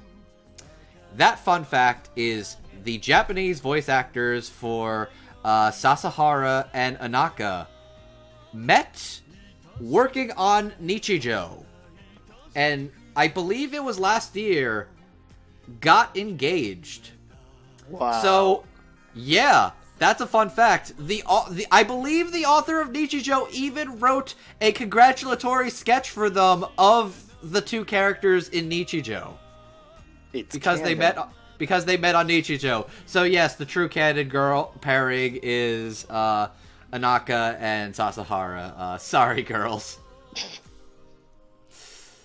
Anyways, look. You just know that Tachibana has a canon somewhere hidden. Look, I would say it's canon, but Misato has every canon in the show. Amon, the floor is yours. Thank you.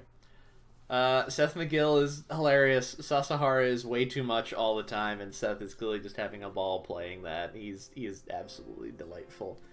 Madeline is great. She is so mad.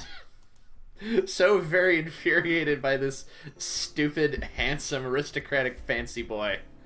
And his unwillingness to take any of this as seriously as she would appreciate it. I find her very entertaining. She's excellent here. Kristen, as we mentioned, Anaka doesn't have quite as much to do, but Kristen is very good at nailing her just sort of innate, like, worried adorableness. Just like, no, something bad is happening. I have to do something. Teacher, Nakanojo's stuck in a hole. Please help. We need to do something now. He's passed out. Draw eyes on him. And Kyle Ignacy is just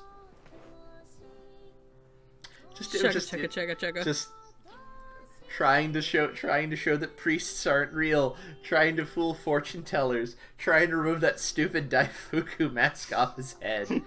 It is his life is hilarious suffering, and I can think of no better actor to do it. All these actors are just a delight in these roles. They are wonderful, and I'm so happy that they are the people who have been cast. Now let's talk about some more students. The Go Soccer Club. So in this school, there's a club for this sport called Go Soccer. And you might ask yourself, what is Go Soccer? And the answer is no one's really sure, frankly. It was started... None of us don't ask questions, just shut up and accept it. Put on your mask, grab your wicket, and call it Calvin Ball. No one knows what it is. The guy who founded it under the impression, basically made up a club so he had an excuse to moon around the school afterwards, and did not really try to make anything. However, about halfway through the series, and this ghost girl hangs out with him as well. Halfway through the series, however, they get a new student who apparently was the head of the Go Soccer Club at his previous school, because this is a real sport that somehow involves Go and soccer at the same time, and it's very confusing. to which the president is just like, I just wanted to goof off. What the fuck? Fuck. If you're asking yourself, do we see an example of this sport in action? Yes. It's amazing. It is Complete with color commentary. No description I can give of it will live up to seeing the actual thing. Go watch the show and see it for yourself. It's the only thing I could even summarize it is. You remember that one segment of Pop Team Epic where they're playing shogi? It's kind of like that. But dumber. But better, yes. I mean, I think the Calvin Ball reference is very appropriate. Okay. It's at about that level of what? Did a 5-year-old write this? Maybe. Exactly. This series is like the 5-year-old with the most galaxy brain attached. This is the 5-year-old that their parents were like, the LSD won't hurt the baby. Oh. Okay, probably not LSD. It's like, okay, what if we gave a baby catnip? How would that turn out? Okay. Hold on. All right. We're treading towards dangerous waters here. We are heading to dangerous waters. This show is like, what if Florida Man was given access to manga, to Clip Paint Studio? You know what? That sounds too accurate. Checking in live on the Gators Anime Club. The Gators Anime Club. I hope y'all are tuning in. The Gators are currently watching free Iwatobi Swim Club. I'm shocked. And learning the methods of how to catch their own food. So in the I Go Soccer Club, we have Kenzaburo Daiku, who founded the club. Yuria Sekiguchi, the girl who hangs around the club mostly to hang out with Daiku. And Makoto Sakurai, the guy who actually knows how to play Aigo soccer. To everyone else's bewilderment. Daiku is played by Stephen Fu, Sekiguchi is played by Afia Yu, and Sakurai is played by Dallas Reed.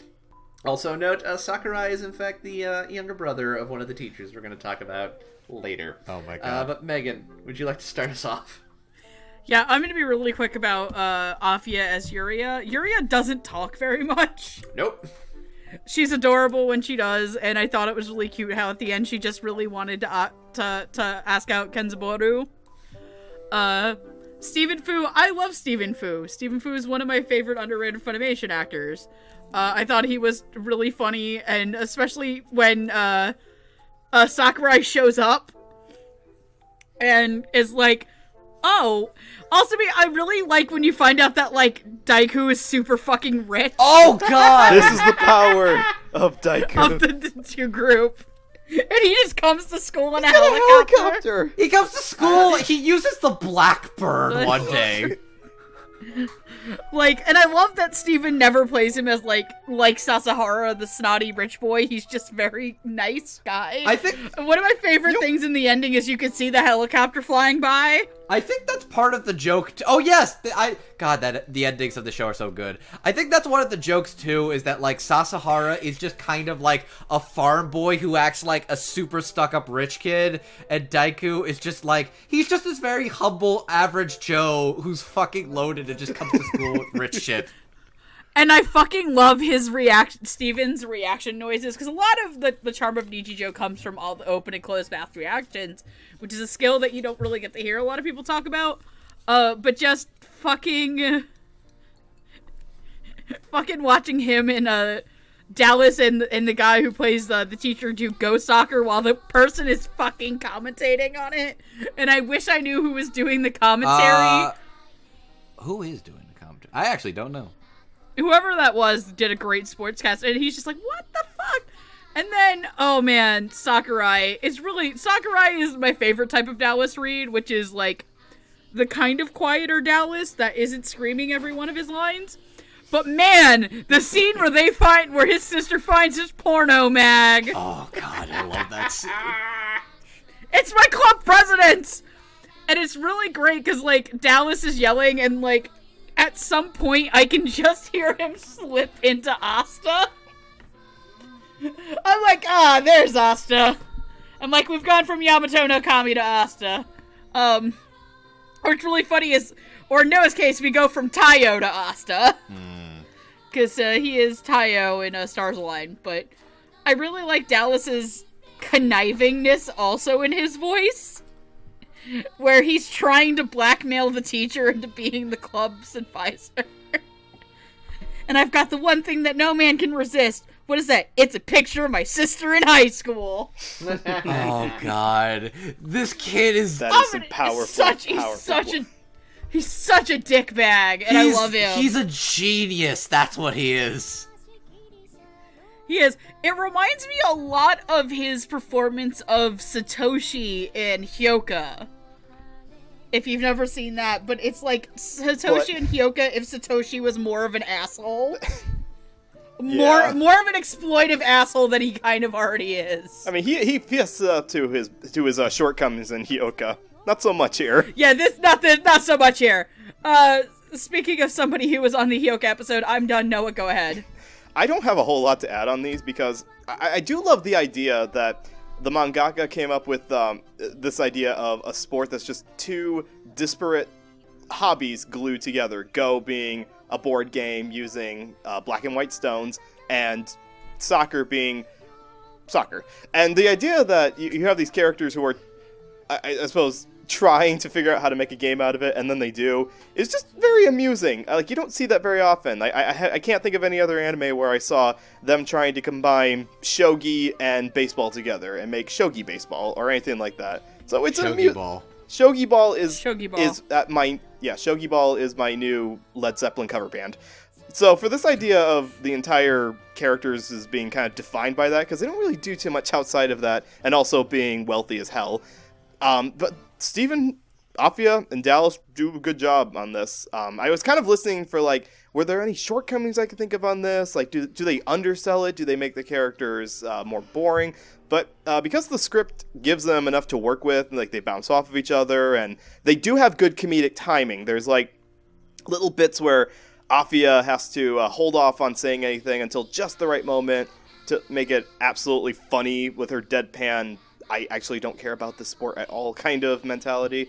It's all pretty well and good. It's a nice little pocket portion of this dimension that these characters inhabit. So that's all I got. Alright, so I'll say Afia as Sekiguchi. She's quiet, she's composed, she's super duper cute, and gosh, I hope she realizes that her guy is super dumb and dense. Like, oh god, they're fucking cute. She's really cute. She's got a very simple design, but it's very effective and charming. I think that's how I would describe, like, a lot of, like, this author's character designs, which, credit where it's due, KyoAni and the crew attached to it, they did a fucking fantastic job replicating the look of the mangaka's art and designs. Like, this doesn't even look that much of a Kyoto animation show in the way you would typically associate it. This looks like a pretty close replication of the mangaka's art style. And I felt that was worth applauding, because sort of a somber thing, I wanted to give praise and props to the character designer of this show, Futoshi Nishida.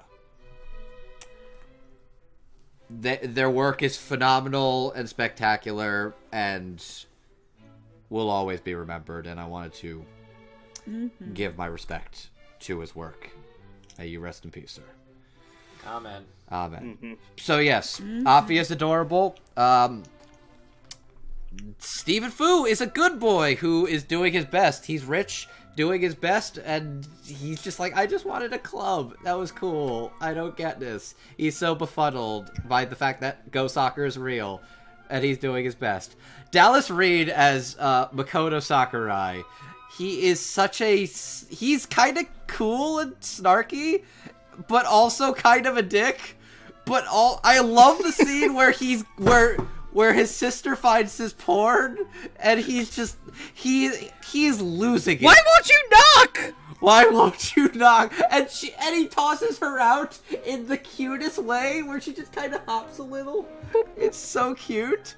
She's so cute. It's great. But Dallas is just freaking losing his shit, and he's blackmailing the teacher, and it's so... He is such a charming little asshole, but he's effective, and he's a very talented Go Soccer player. He's doing his best at being the worst, and Dallas is doing his best at being the worst at being the best. Dallas is fucking fantastic as this little shitlord, and I love him. Yeah, that's my thoughts on the Go Soccer Club. I hope they make it to nationals. Tic-tac-toe team, we're going straight to nationals. He blocked him! Impossible! He's learned well. You can do this, brother! Sungwon and Pro CD. That content will be forever eternal. I think they got the point. Or my personal favorite one. I want her to step on me! God bless. Aqua got Norded! What? Aqua got Norded. God bless. Alright, I'm done. I'm going to note that during that last segment, my cat has crawled into my lap, and now there's a cat. Oh! Cricket is a good boy. He is a good boy. He's very confused as to why I'm doing all this. Amon, Will you be giving him a snowman? Why would I give him a snowman? Because that's a thing that happens in Nichijou. No, I like my cat. Actually, wait. Do you like him enough to make him cosplay as Sakamoto? I tend to think... I have the opinion that putting your pets in clothes is kind of cruel, but it's only a scarf. It's only a scarf. Like, it's only a scarf, so I might be willing to do that. Yes! No, even then. Only if it's not obviously agitating him. I once tried to make him wear a collar, and he did not care for that. I took that off almost immediately. Mon, you're a good pet owner. You are a good boy. Cricket, pet him on. Pet him. I'm petting him in my place. Because he can't hear any of you. He gets the idea, though. Even if he could hear me, I doubt he'd want to listen. Oh, that's not true. You're very entertaining. Anyways, there are actors I should be talking about who aren't my cat. I agree, Afia is very charming as Sekiguchi. She doesn't say a lot because Sekiguchi doesn't say a lot, but she's very cute and wholesome when she does. I think Stephen Fu is very funny as Daiku because he's a rich boy who doesn't act like it, and he just kind of wants to be a layabout, and then halfway through he has to contend with the fact that he accidentally started a club around a real, if obscure, sport. But yeah, the winner of this segment is definitely Dallas Sakurai. He's just a lot. Between arguing with his sister and getting getting Takasaki to bend to his will and be the advisor for the Aigo Soccer Club. He's great. Because he's like, you used to be a master.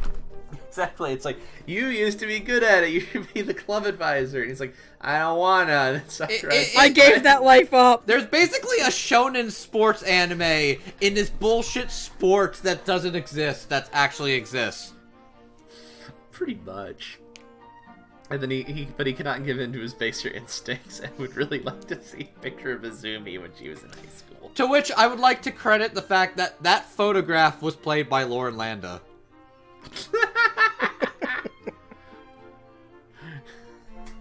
Amazing. Did you get that from a wiki? No, I watched the episode and I remember at the end of the episode. That was one of the ones I remembered. Was like Lauren Landa was a big one I remembered. Kira Vincent Davis, which is the last one I remember. Noah, you mentioned you wanted Greg Aries to be Nakanojo. Greg Aries is in this show as Straw. Yes, I remember. Oh god, Colleen as the frilled lizard. Well, really, what gets me about Markey as the dirt ball. Yes. So what they could have done is they could have actually dubbed Seiyu's life using all their voice actor people that they have Funimation, and they could have done it like this, where they had like random cameos from famous voice actors and put them in that dub, but they never dubbed that show. Also, the best one was Jeremy Lee as Nano's big toe. Anyways, please continue. Yeah, Dallas is great. These are all great. I love these performances so much. They are so wonderful. So on that note, let's talk about some adults who have to deal with these knuckleheads every day. Oh my god. Let's talk about the faculty. The faculty. Who don't get paid enough for this shit. They don't get paid enough for any of this. I mean, really, one of them should probably be fired, frankly, but, you know. Which one? The one that attempted Nakamura! The one that attempted to drug... She tased a child! Oh, yeah, that's right. She tased a child. I forgot about that. She in fact commits several actual crimes during the course of this show.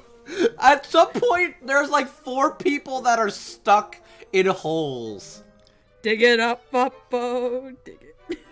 And on this faculty roll call, we have Izumi Sakurai. She is the older sister of Makoto Sakurai. She is relatively new. She has a very nervous disposition, but she is trying her best. She is such a good girl.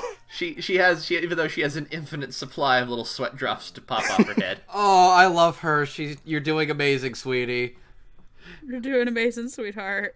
We also have Manbu Takasaki.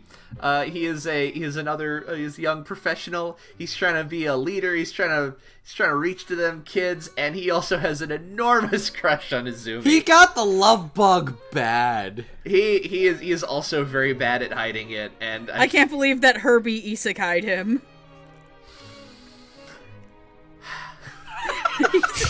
I hate that. I hate that so much. God damn it. God damn it. Just I don't know what I hate more, the statement or the fact that it took me 2 minutes to put it together.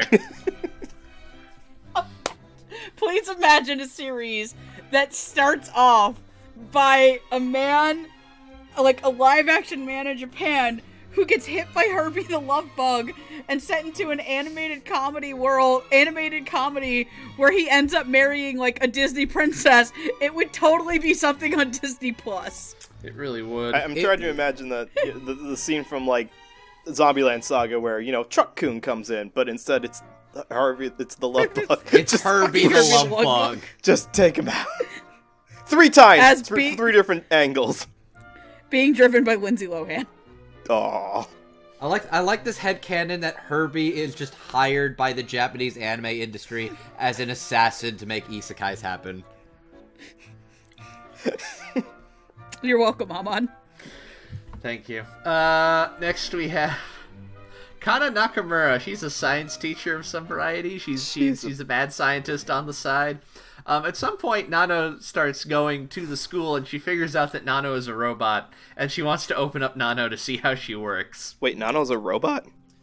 I'd also like to mention to the audience, Amon was nice enough to give us little descriptors about who these characters are, because there's a lot of them. And the one Amon wrote for Miss Nakamura is she wants to open Nano up and see her insides.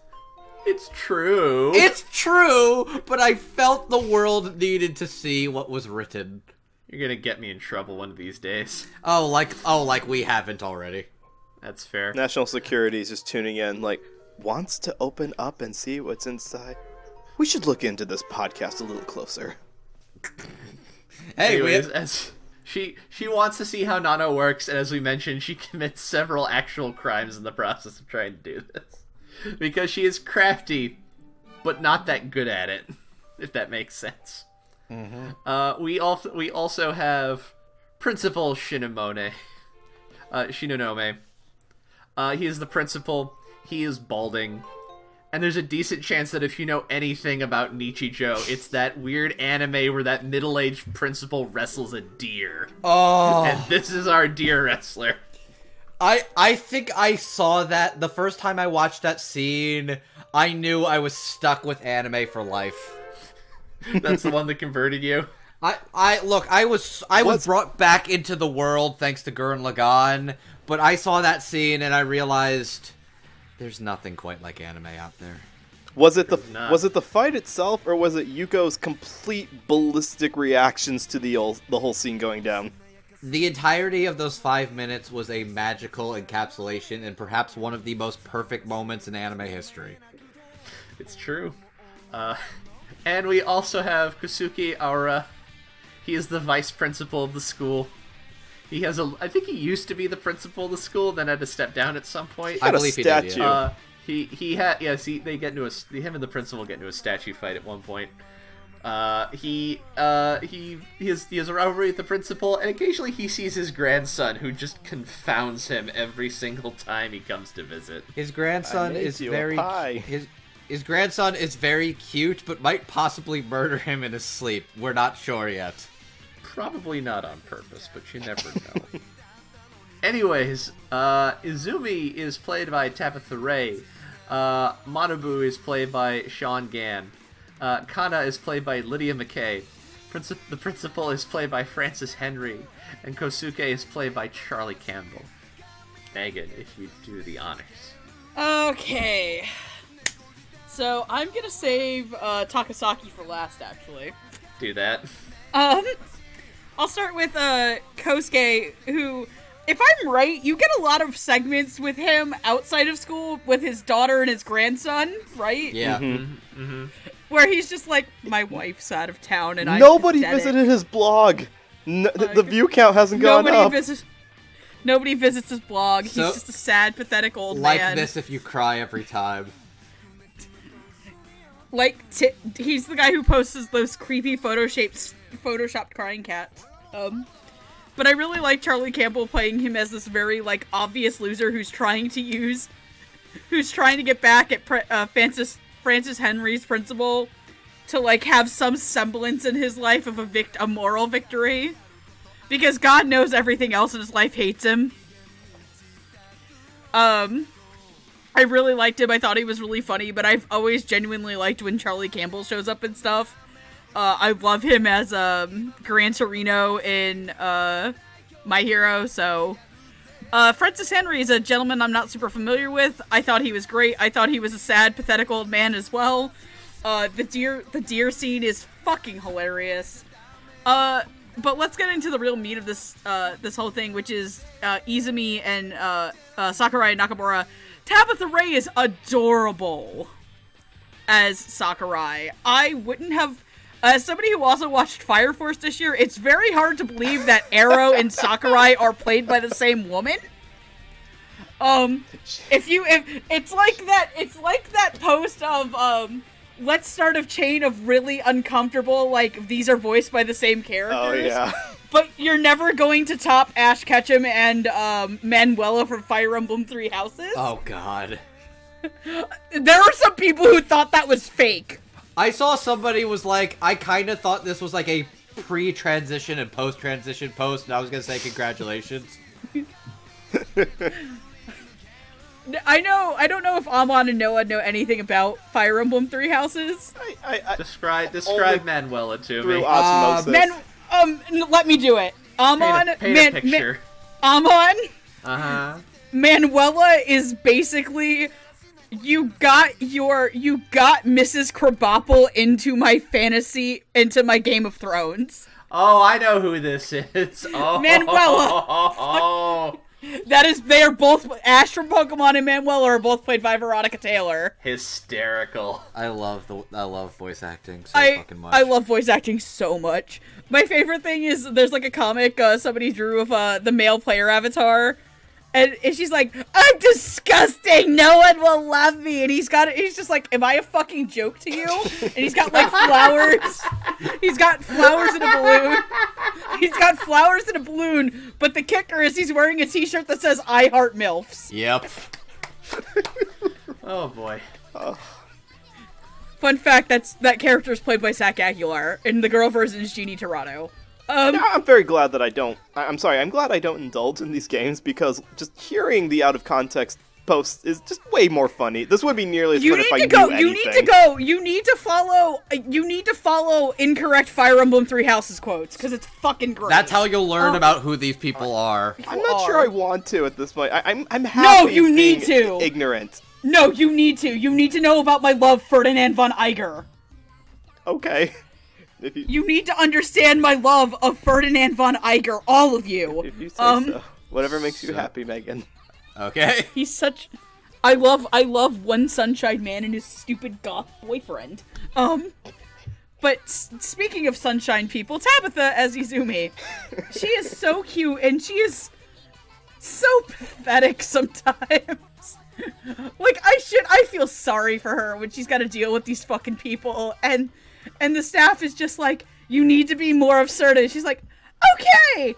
Like, if Isabelle from Animal Crossing ever had, like, a human Sona, it would be Sakurai from Nichijou. There has been an English dub of Isabelle from Animal Crossing, but it was like a communist parody voice. I'll find it for you and show you. Why is that the video you're fucking Oh my god. Have you I've seen the video you're talking about. Okay. Shut the fuck up. Noah, shut the fuck up and sit back down. Hail Karl Marx! Get in the fucking corner. How dare you? You know exactly what I'm talking about. And I know nothing about Animal Crossing, but I know about that video. The only thing I ever think about when people say Isabelle's coming back from Smash is this comic going, why do you all think I'm the innocent character? I fucked every dude in this game. Stop. That's an actual thing. No, I don't care. But I know, but I love Tabitha as Sakurai. If Isabelle ever had an English voice, I'd want it to be Tabitha as this. But I want to talk about my favorite male performance in the show because it's Sean Gann. Ooh. I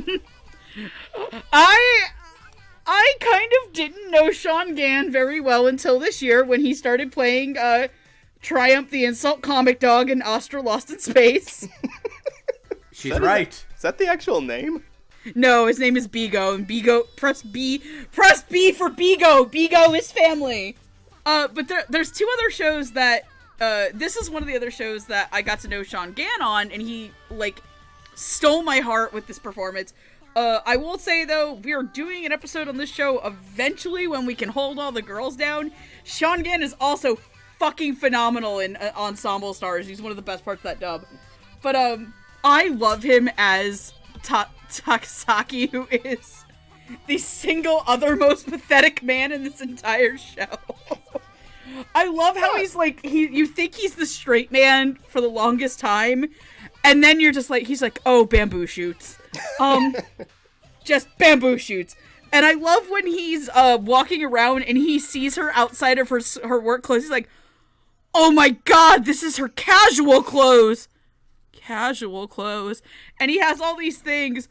But by god, one of my favorite parts of the show is when he's up on the roof in the rain and he's trying to be like, don't give in to your carnal instincts, you're better than this.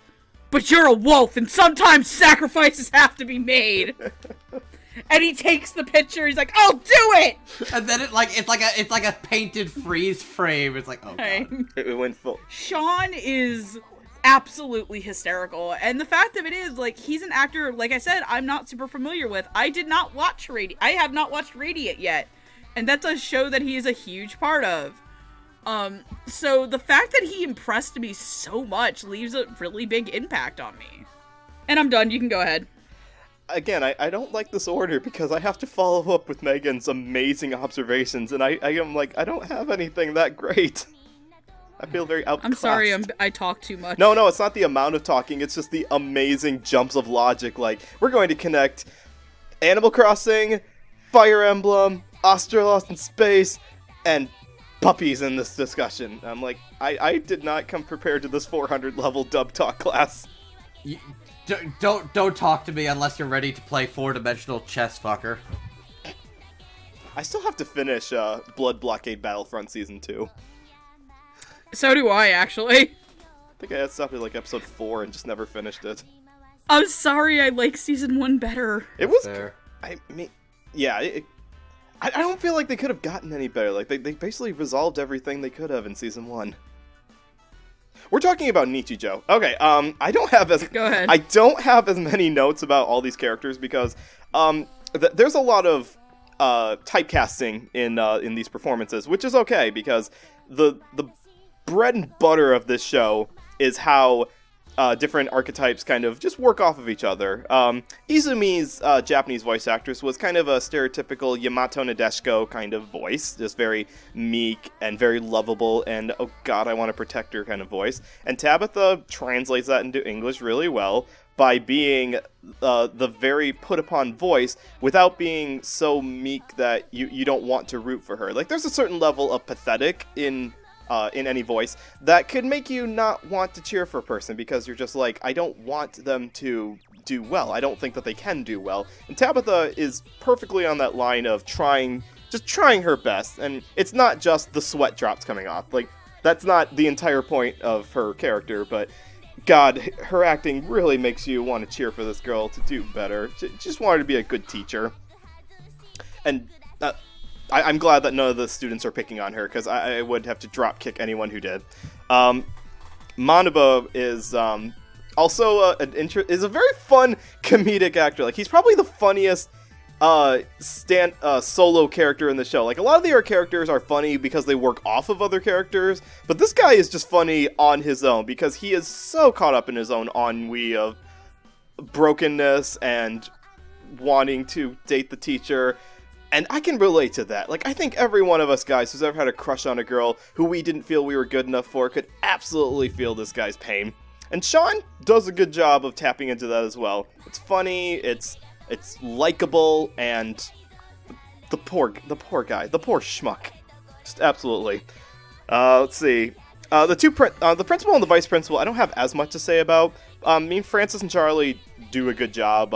They work off of each other well when they're, like, trying to hide the fact that we got a bigger statue for me, or just being absolutely put upon with the grandsons, or trying to cheer people up, trying to cheer up birthday teachers by putting a Buddha in their locker.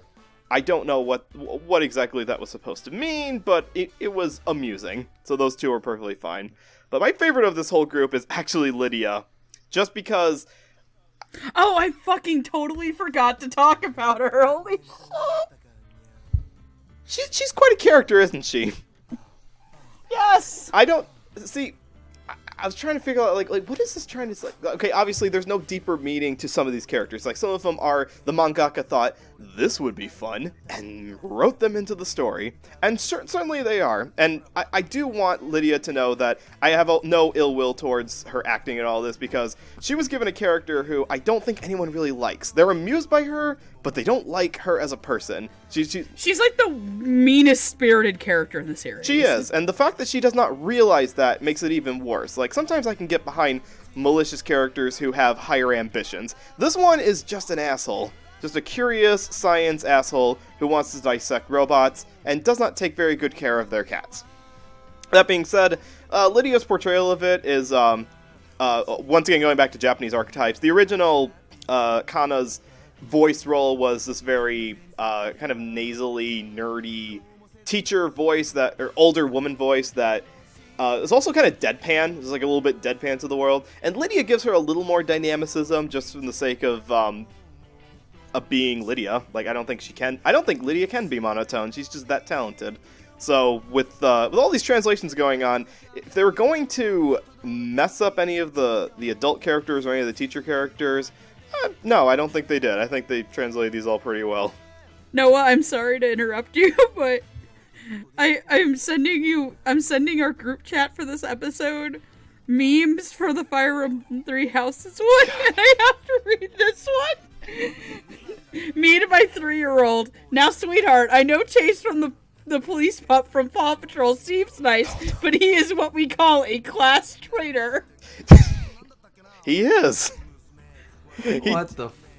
Have you ever seen this show? You ever seen Paw Patrol? No, I haven't. I don't have children. Pushing up and I haven't watched it with my nephews yet. Are you telling me that you only watch cartoons if you have children? You do know what podcast you're on, right? No, I don't watch Paw Patrol, fucker. So you're not going to do the Paw Patrol podcast episode? The Pawcast with me? I can't fucking work with this. I'm done. Anyway, I'm back. Anyway, back on topic. I just needed to read that because Paw Patrol. You can't escape it, can we? Did we just lost Amon? No, that was Andrew. Oh. Can you not tell us apart? No, I heard someone's door shut. No, that was, I think Andrew I keep sending. I stormed I out, keep yeah. sending. I keep on sending Linhart memes because Linhart is played by Chris Patton. So. I'm enjoying them. Are you reading them as I send them? A little bit. Yeah. They're great, aren't they? They are. Andrew, have you returned? I have returned. Alright. Alright. Is it my turn? Yes. Yes. Okay. So, I will start with the two principals. They don't get to interact too much or say too much, but what they are really very good as hyperventilating intensely. They are so good at just breathing heavily and hyperventilating. But I also think Francis, as the principal, gets a really good, shitty statement where it's like, he does a What was it about? Well, is it haiku? No. Haiku. I said haiku. It is Yes. 5 syllables, 7 syllables, 5 syllables. One thought, it would be nice to give a present, but a Buddha statue is not so pleasant. Sorry. And just everybody's just looking at him like oh god, what the fuck? And of course he wrestles the deer. It's fucking perfect. The vice principal is doing his best. Nobody reads his blog, and I'm pretty sure his grandson is going to be the death of him, who is played by Sarah Wiedenhef, and she is adorable, by the way. Who? Oh, was that Sarah's the grandson? Yes, that was very, very much Sarah Wiedenhef as his grandson. So I will start with I will continue to go with Lydia Mackey. I love every time she says "for science" in a weirder, funnier way. It always cracks me up. It's just like, I'm going to do this for science, just in a wackier way, and it's like, oh, I've gone too far. And I love the way she just says, "Run away." She says this nice sing-songy "run away." It's like, oh god, you fucked up so badly. You fucked up so badly. So badly. I do kind of enjoy the moments where she's actually getting a little embarrassed, where like, I think it's Manabu who's like, "You're actually a lot cuter outside of work than I expected." It's like, oh no, fuck you, and she just retreats. It's like, oh, that asshole. No. Retreat. Also, when she's running, when she tries to find her cat, Taisho, who is just Sakamoto. Yes. Oh god, it's so great. And she's like, kitty. No, Lydia's delightful as this evil mad science teacher lady who really should have been fired a long time ago. As for other teachers, Izumi Sakurai is oh my god, she's the cutest fucking little button. She is doing her best. She is exuding a world of sweat.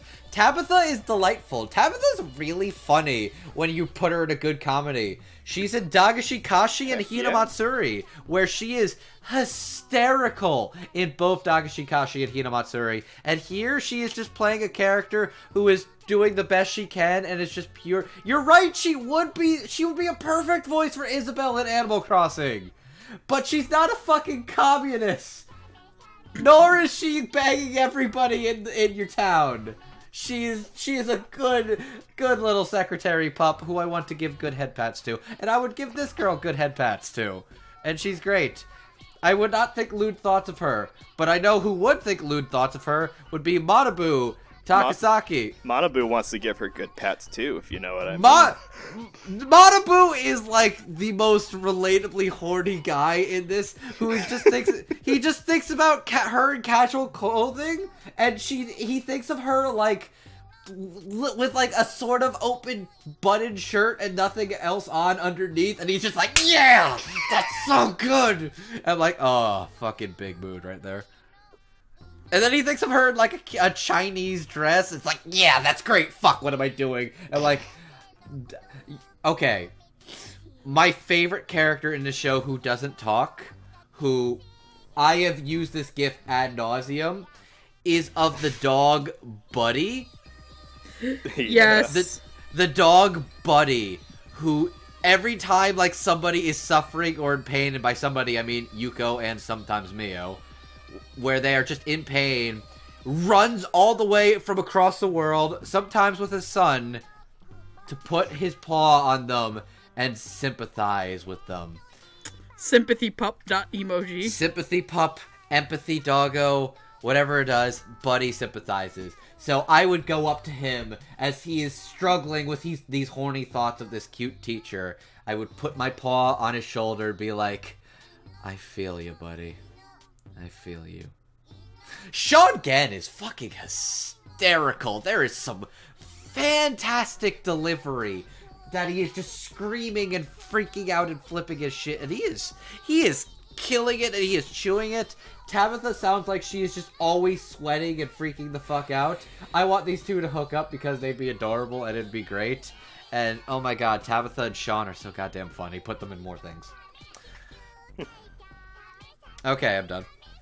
Alright. Francis and Charlie are both entertaining as the principal and the vice principal.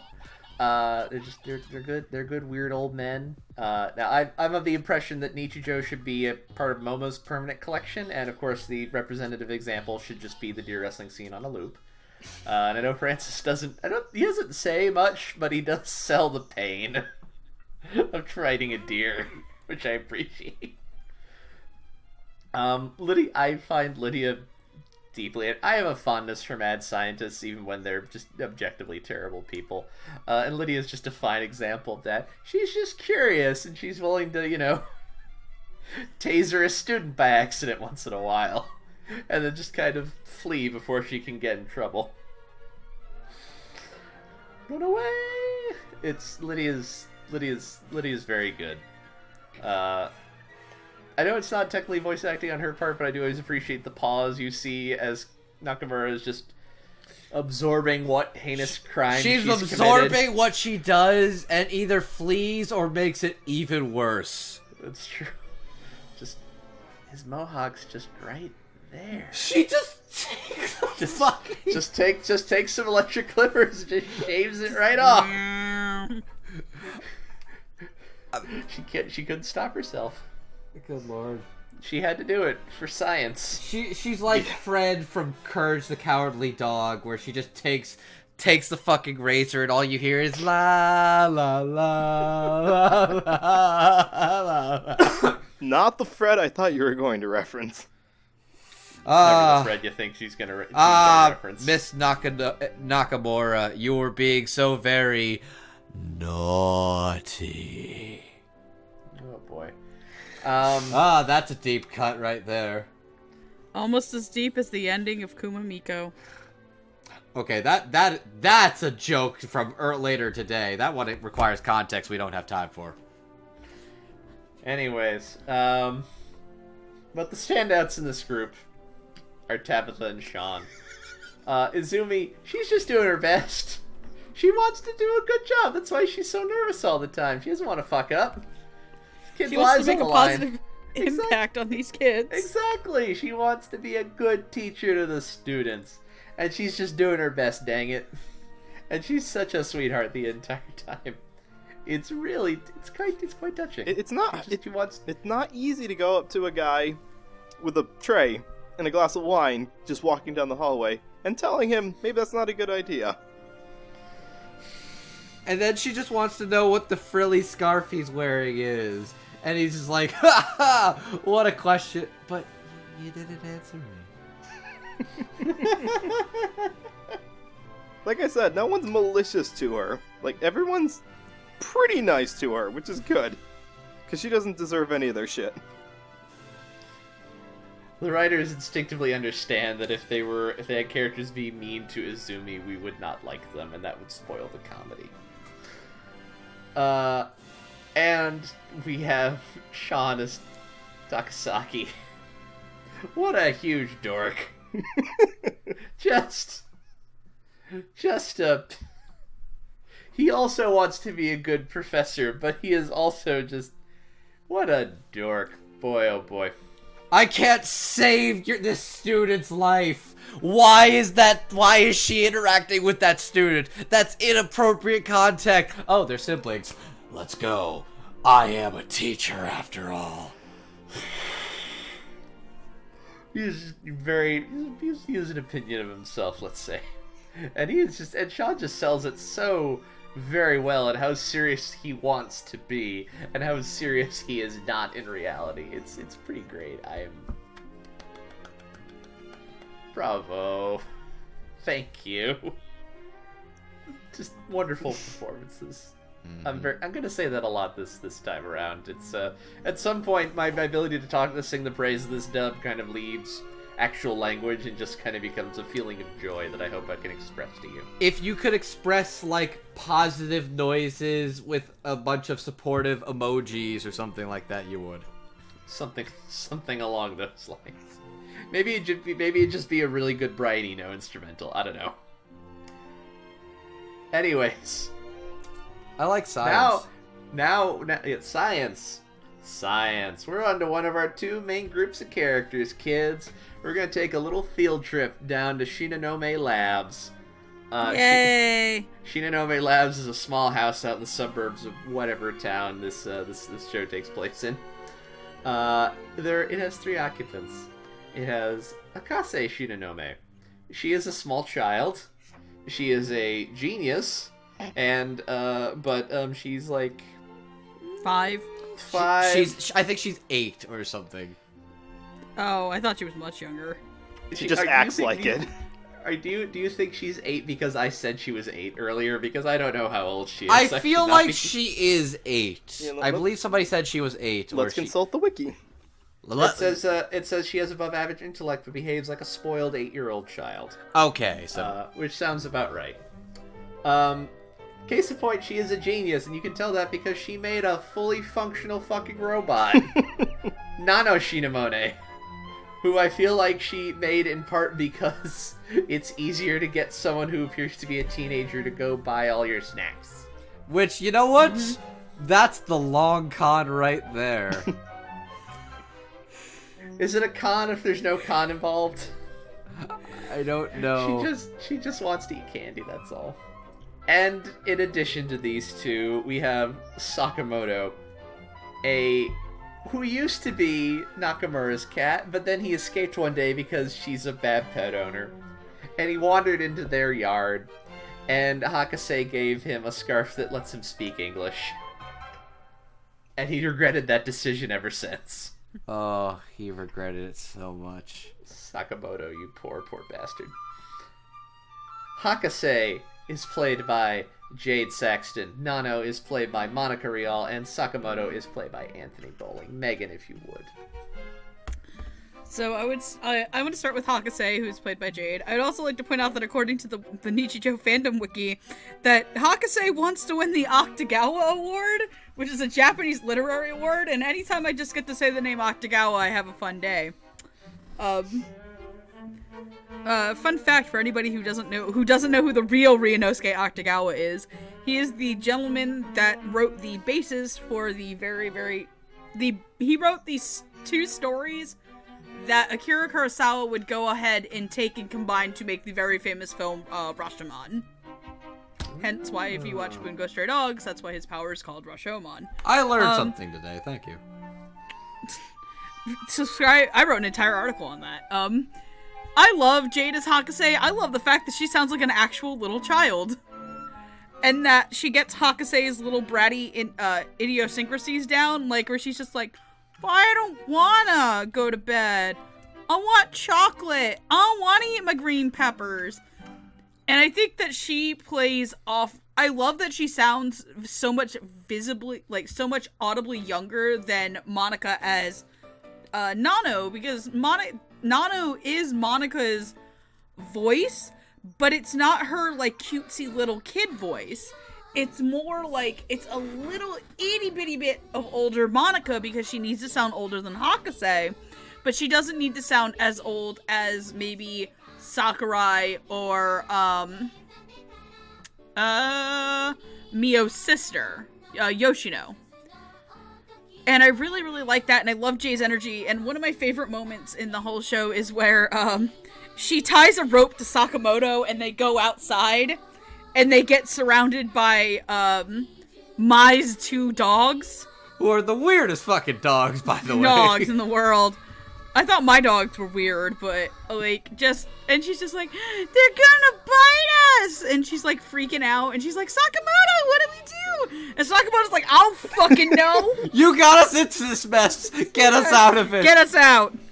I swear to God, I really hope that there are just Sakamoto bloopers of Anthony yelling fuck every other word. And then, because I was talking about, Nano, I really like Monica as Nano. I think that she plays the kind of straight man in the Hakase Nano situation, then who gets to be the other weirdo whenever, Sakamoto is there, and she's got to kind of juggle this, and then she's also got to juggle the, I'm not a robot, haha, why could you ever think that? Why would anybody ever think that I'm a robot? I'm a normal human being, and I think that she plays it off really well, and I think that this is some of what I really like out of Monica's acting. It's got the comedic chops, it's got the heart, it's got the sweetness, and then there's Anthony Bowling as a 40-year-old man shoved in a tiny cat's body. I find it really weird because Anthony Bowling for a really long time was my pick for best male in a comedy, and then Sean Gann kind of stole it from him at the last minute, and he's my second favorite performance in the show. I just find it really weird because Sakamoto's register is very, very similar to his character in Ensemble Stars Ray, who, to describe, are 2 completely different characters, where Sakamoto is this exasperated man who is putting up with 2 dumb children, and just realizes that his life is utterly fucked. And his Ensemble Stars character is basically... I'm getting there. Okay. I'm getting there. Just Sakamoto's realization when he's trapped between Nano and Nakamura. And he's just like, come on, Nano, get me out of this. And he's just like, oh my god, why are you so stupid? And then he's just like, oh my god, my life is hell wherever I go. This is my life now. Hello, darkness, my old friend. You have that compared to his character in Ensemble Stars who thinks that he is literally a vampire. Yes. Okay. There's no other response from you, it's just, okay. He sleeps in a No, but here's the thing, he's actually, like, a super compelling character, and my favorite description of him is, our demon lord who's full of more heart than any other human here. Because he's actually a genuinely good character. Like, he's a genuinely good person. I just need to save that for that episode. You should watch Ensemble Stars. Anthony's performance is also really great in that, like Sean. But I just find it really funny that my brain immediately was like, I wouldn't have... And here's the funny thing.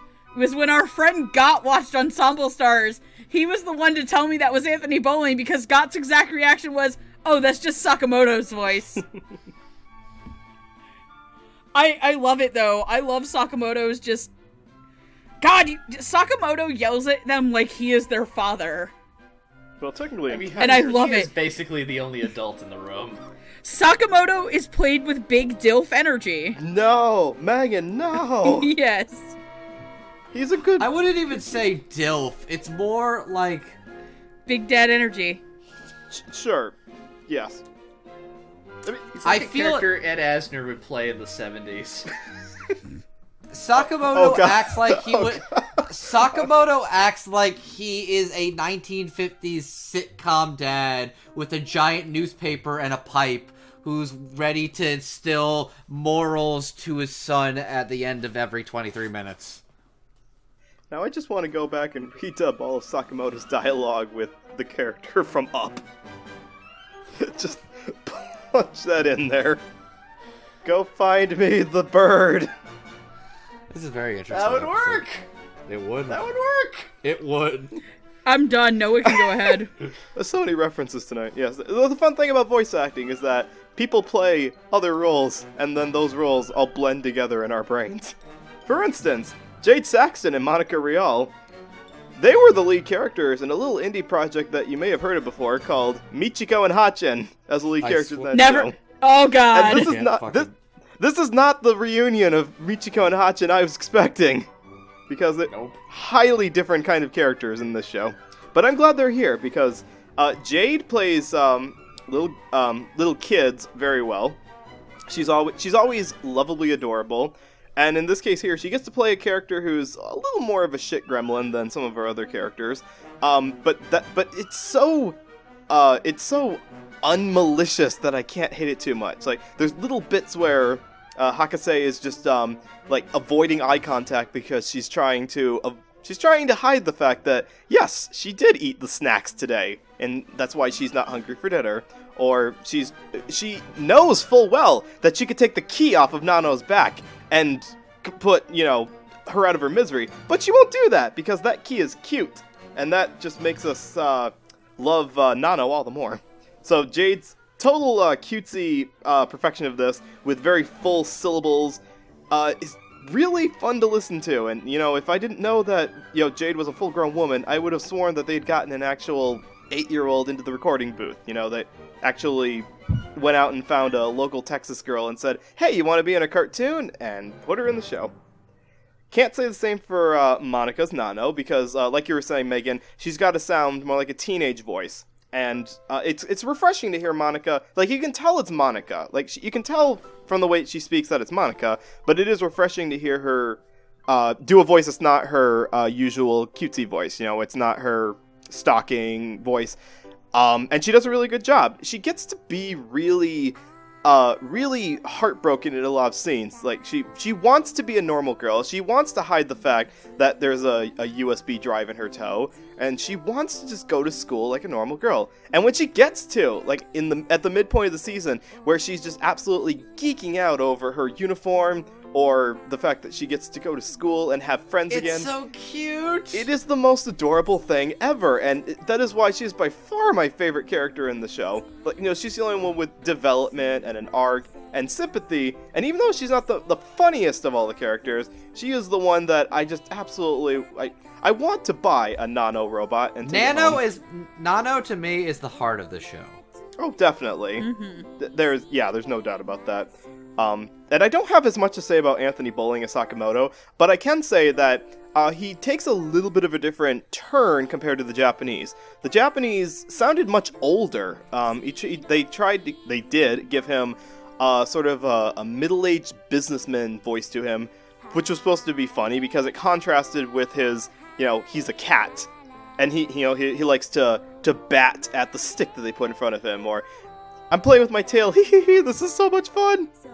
And so Anthony's portrayal of it is kind of a little bit younger. Like, he sounds more like he's in his early 20s kind of voice instead, but it works out as just as well. His comedic timing is pretty good. You empathize with his desire to be the adult of the house, despite not working out so well. And it's pretty good on his end. These three are a lot of fun to watch, and I'm glad that the show kind of jumps between their antics and the high school antics to diversify it up a bit. Mm-hmm. All right, so which one do I start with? I will start with Sakamoto first, because I do remember he had a much deeper voice in the Japanese, but I feel like Sakamoto, like Anthony Bowling as Sakamoto, still does a perfect job encapsulating that same old man energy, even if it's not the old man voice. Like, Anthony just does a really good job exuding, like this older person voice, in a way where it at least makes him, Sakamoto, act like old and tired, but also kind of spry and cute when he needs to. I think that actually makes it a little more, like, versatile for when he's able to do a lot more of the weird comedic comedy stuff. But also just, Sakamoto just has great reactions to things. When it's them doing stupid bullshit, and he's just like, what are you doing? Why would you do that? Get me out of this fucking glue. Why would you give a cat gum? And then also the moments where he's trying to act sophisticated and stern, but Hakase has the little cat tail, and he's just like, oh, I see, sometimes we try to act more mature. But oh no, wait, I want to play with that. Look, it's so much fun. Oh, tell no one. And he's just like, oh, he wants to be respected so badly, but oh god, he's great. He's so snarky and fun. Also, I love his delivery on like because he wants to be called Mr. Sakamoto. He says it's Mr. Sakamoto. Capiche? And, like, Hakase purposely keeps calling him Sakamoto instead of Mr. Sakamoto. He's just like, do you mock me, child? Oh, God, his delivery and things. Also, another thing, because you mentioned the snowman earlier, I actually wrote down something funny he says that was noteworthy about the script. That's no way to treat a cat. Talk about a cold shoulder. God, Anthony is so good. Also, Jade and Monica. In my mind, when I saw these two were casted as these characters, my brain switched the two characters they were cast as around at first. I thought Monica was Hakase, and I thought Jade was Nano. That's what my brain thought. So seeing the reverse of what I would typically associate for what they play, I was pleasantly surprised, and I think overall it was the better move. Jade is precious as Hakase. She's so precious. She's so rude, but she's so precious and cute, and she has all these great little lines and quips, and she talks about how cute robots are, and she talks about how cute the gun is, and it's like, the robots are so cute, and I agree with her, robots are very cute. But also Nano is just a walking ball of pure anxiety that wants to be accepted, not realizing the world is weird, it doesn't give a shit, girl, you're lovely and wonderful, and it's perfect to be the way you are. But, yeah, no, I love how she's just a little older and more mature, but still kind of young and whimsical and bright and cheery-eyed. And I love the cat puns she was doing earlier. I love the way Monica rolls the perfect. It's like, oh, perfect. That's perfect. No, Monica's a fantastic fucking actress. Like, she's got some great comedic chops. She's got some great earnest, sincere moments. I think at the end of the show, she's really cute and heartfelt.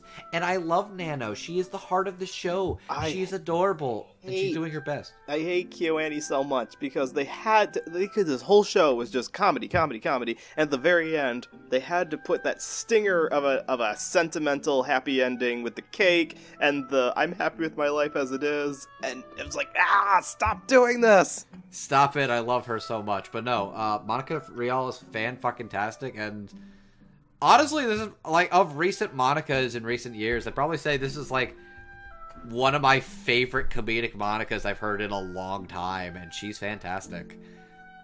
And also, of course, Jade is just so fucking cute as Hakase. Hakase is so rude and bratty, but, like, she is actually a child, so I think that's kind of why it works, even though it's like, How does she support herself financially? The wiki does not know how she supports herself financially. They're like, it is never explained how she supports herself financially, Well, even though she makes many You see, in Japan, they have a very well-stocked child care services where children can just take care of themselves. They get a check from the government every month, and that's all you need.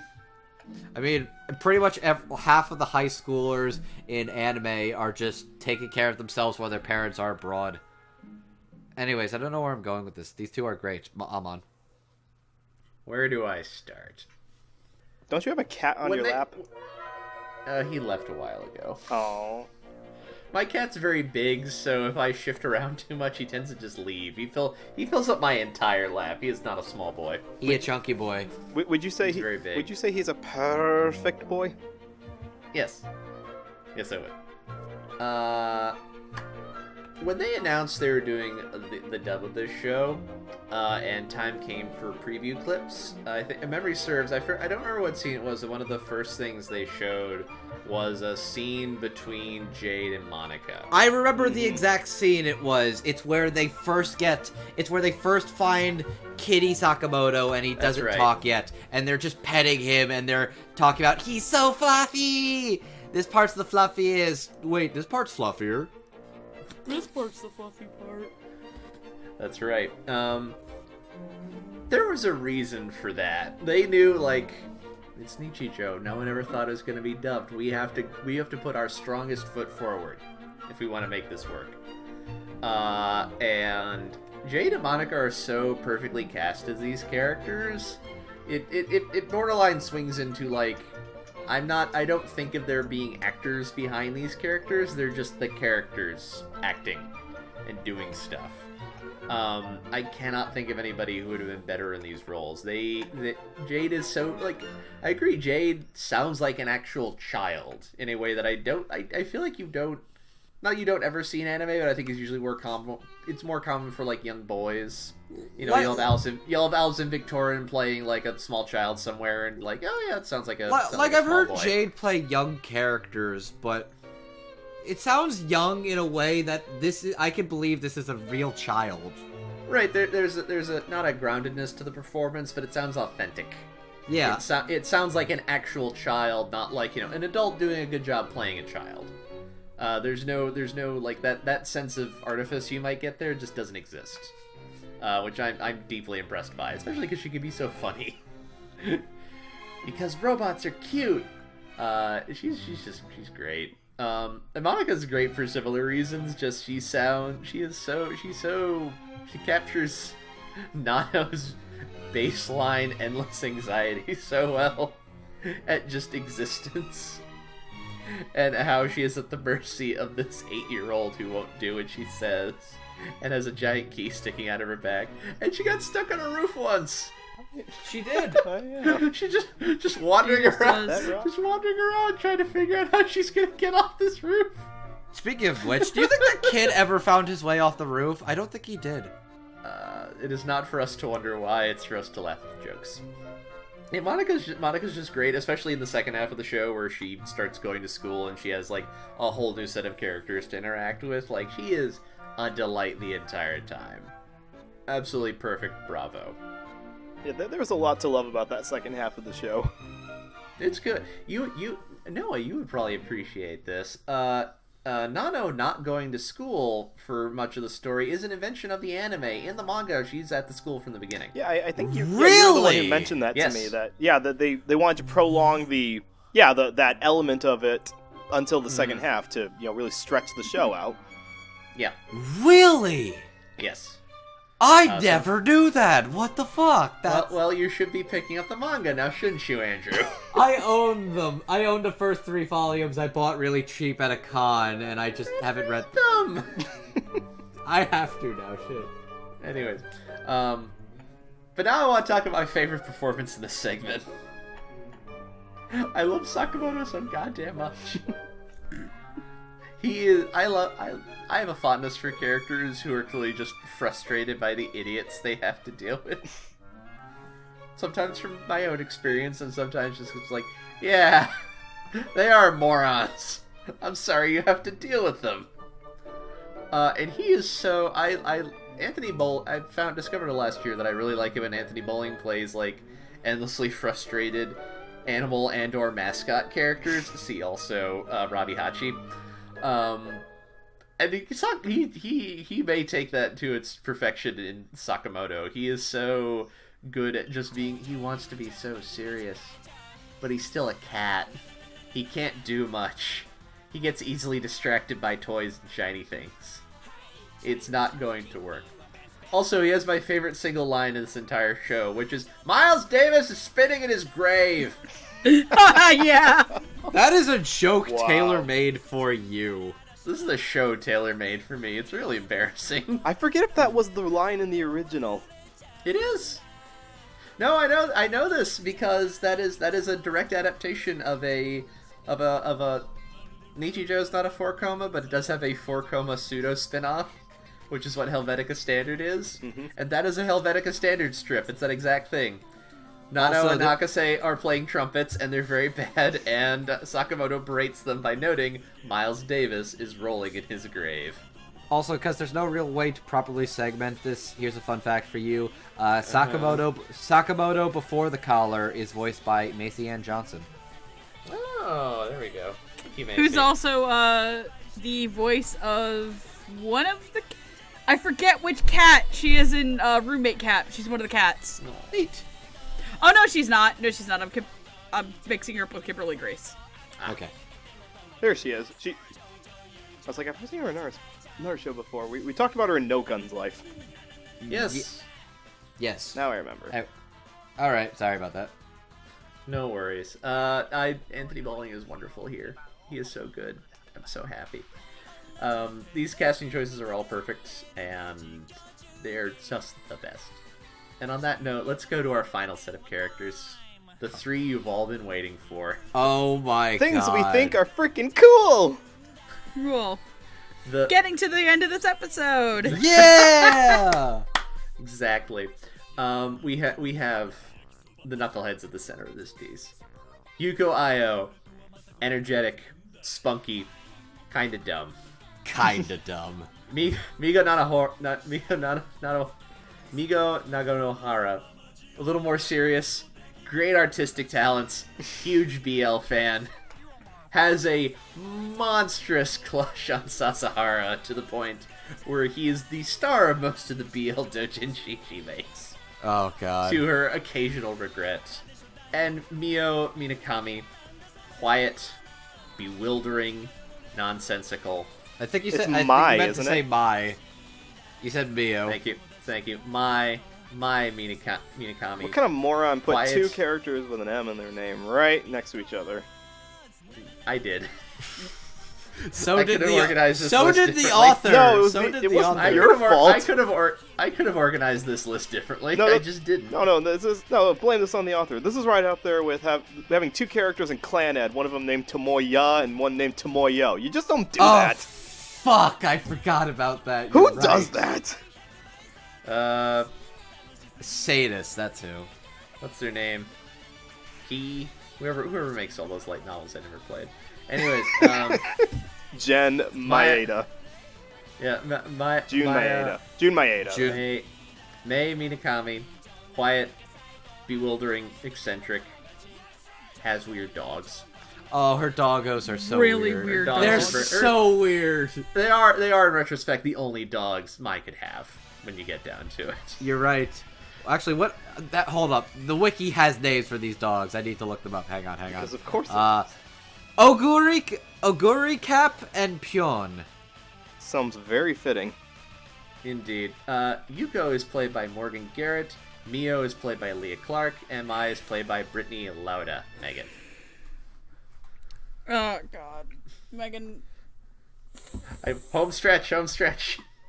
Andrew, is this what you felt like recording the W's last night? Yes, Megan. Yes, it did. It's almost midnight. So, I'll start with Brittany Lauda is not somebody I necessarily associate with deadpan, especially after performances such as Yakiho in The Morose Mononokean, who is very loud and very childish, or Riko in Made in Abyss, who is very loud and very childish and also screams like a banshee because she's gotta, go through She's some gotta shit. go through the abyss. Yes. She doesn't have to. Happy fun time. She does, but her mom's down there. Anyway, listen, nobody comes out of Uncle Cthulhu's fun time happy hellhole unscathed. This is true. Unfortunate, but yes. And I haven't gotten to her character in Legend of the Galactic Heroes Denua Tessa, but all I want to say is, hey, Brittany, congratulations on the endgame for that character. But I really liked her as Mai. I think that I like the fact that Mai kind of whispers a majority of her lines, and that she's kind of this creepy, like, you know what it reminds me of? It reminds me a lot of, I think this is who plays the character, and everybody in the comments can correct me, and I should know this because I was on the episode for this. It reminds me a lot of Michelle Ruff's Yuki Nagato, but comedic. Yeah? Wouldn't surprise me. I mean, that same studio. Yeah, Who was the Japanese? so I really liked it. I really liked her. I also really liked how genuinely kind she is to Hakka, and she draws her the sharks. That's And so then in the cute! episode- Cute. And then when she fucking trolls Yuko about being best friends or lovers, It's the most Yuri thing in the world! and it's such an asshole move. And then Morgan as Yuko, obviously she was in our fan vote. It's fantastic. It is nothing like I've ever heard Morgan Garrett in my life, because as everybody knows, I'm used to Morgan Garrett playing every waifu I've ever loved. Yes! Morgan Garrett plays a lot of sultry, older female characters, like Akira Mato from Did you also say from Token Rock? It's okay. I just lost my street cred for both, because those are two of my favorite franchises. She's Akira Mato in Tokyo Ghoul. She's... The first role I ever heard was as, Riska, right? Is her name in Attack on Titan? I don't know her name, but I know exactly who you're talking about. You know, she's the girl who's yelling at Aaron and them for the Battle of Tross. Yeah, Or at least, she's the girl with glasses. The girl with glasses. I'm trying to think of other Morgan Garrett characters. Or the only other really comedic-ish younger teenage girl character I've ever actually heard her as is Daya in Love Live Sunshine. Yes! Oh, by the way, happy birthday, Daya. It's her birthday at the time Happy of this birthday, record. Daya Kurosawa! It's your birthday. Boo boo desua. Boo boo. Now I'm gonna keep yelling boo boo desua in like the loudest voice I can. So I really liked her as Yuko, as this dumb idiot child who's just like, Salamat Pagi, and always chipper and cheerful and up there, and all of her reactions went like to the end of the Faye segments, because that's usually like shit that's going on in her brain, or she's like, I'm just gonna go stand out in the hall, and all of the weird noises. But my actual favorite of these three is Leah Clark as Mio. Mio is just basically me in high school, except for with more talent. I love her yelling. I love her like, my life is suffering, my banquet of boys. She's hysterical, and she was one of my favorite female comedic performances of the year, and I didn't expect to really like it when I had first heard the clips. Though I do love the clip where she's like, I'm not giving you my bag.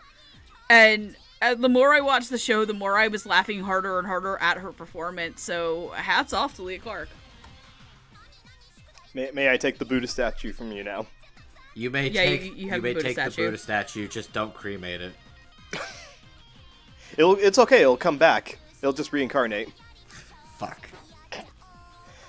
Yeah, I feel like you need to be immersed in a certain level of Japanese idioms in order to understand Mai's everything.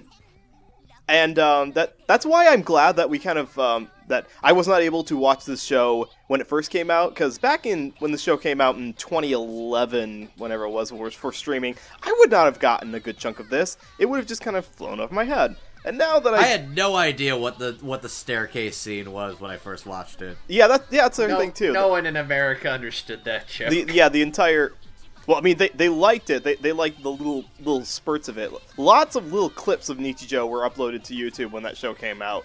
No content. No, I meant the staircase joke in general. Yeah, that's like no one in this country knows Dragon Quest jokes. That's not a thing here. Well, the cool kids do. What cool kids? We're nerds. We're cool. I'm cool. We're cool. I on mean, the internet. Nintendo really did push Dragon Quest 11S Definitive Age, whatever the fuck the title of that whole thing was. That is true. My point being is that Mai's role in this is. I don't know if I compare it the voice acting exactly to Yuki Nagato. I can see where you're going with that. I just can't picture Yuki being quite this malicious. I don't think she's overtly okay. She's a little tad malicious. She is very much. That's probably why she gets along with Hakka. She fits right in. But yeah, I'm also not used to Brittany being more deadpan and soft spoken in her roles. So this was refreshing to listen to, and for however to translate this, even though she doesn't have as much dialogue, she does have to strike that right balance between being amused by what's going on around her and kind of feeling like she's already read the script. Like, she's seen this show already, and she's just living the rerun of it. Which is so are you saying she's Q?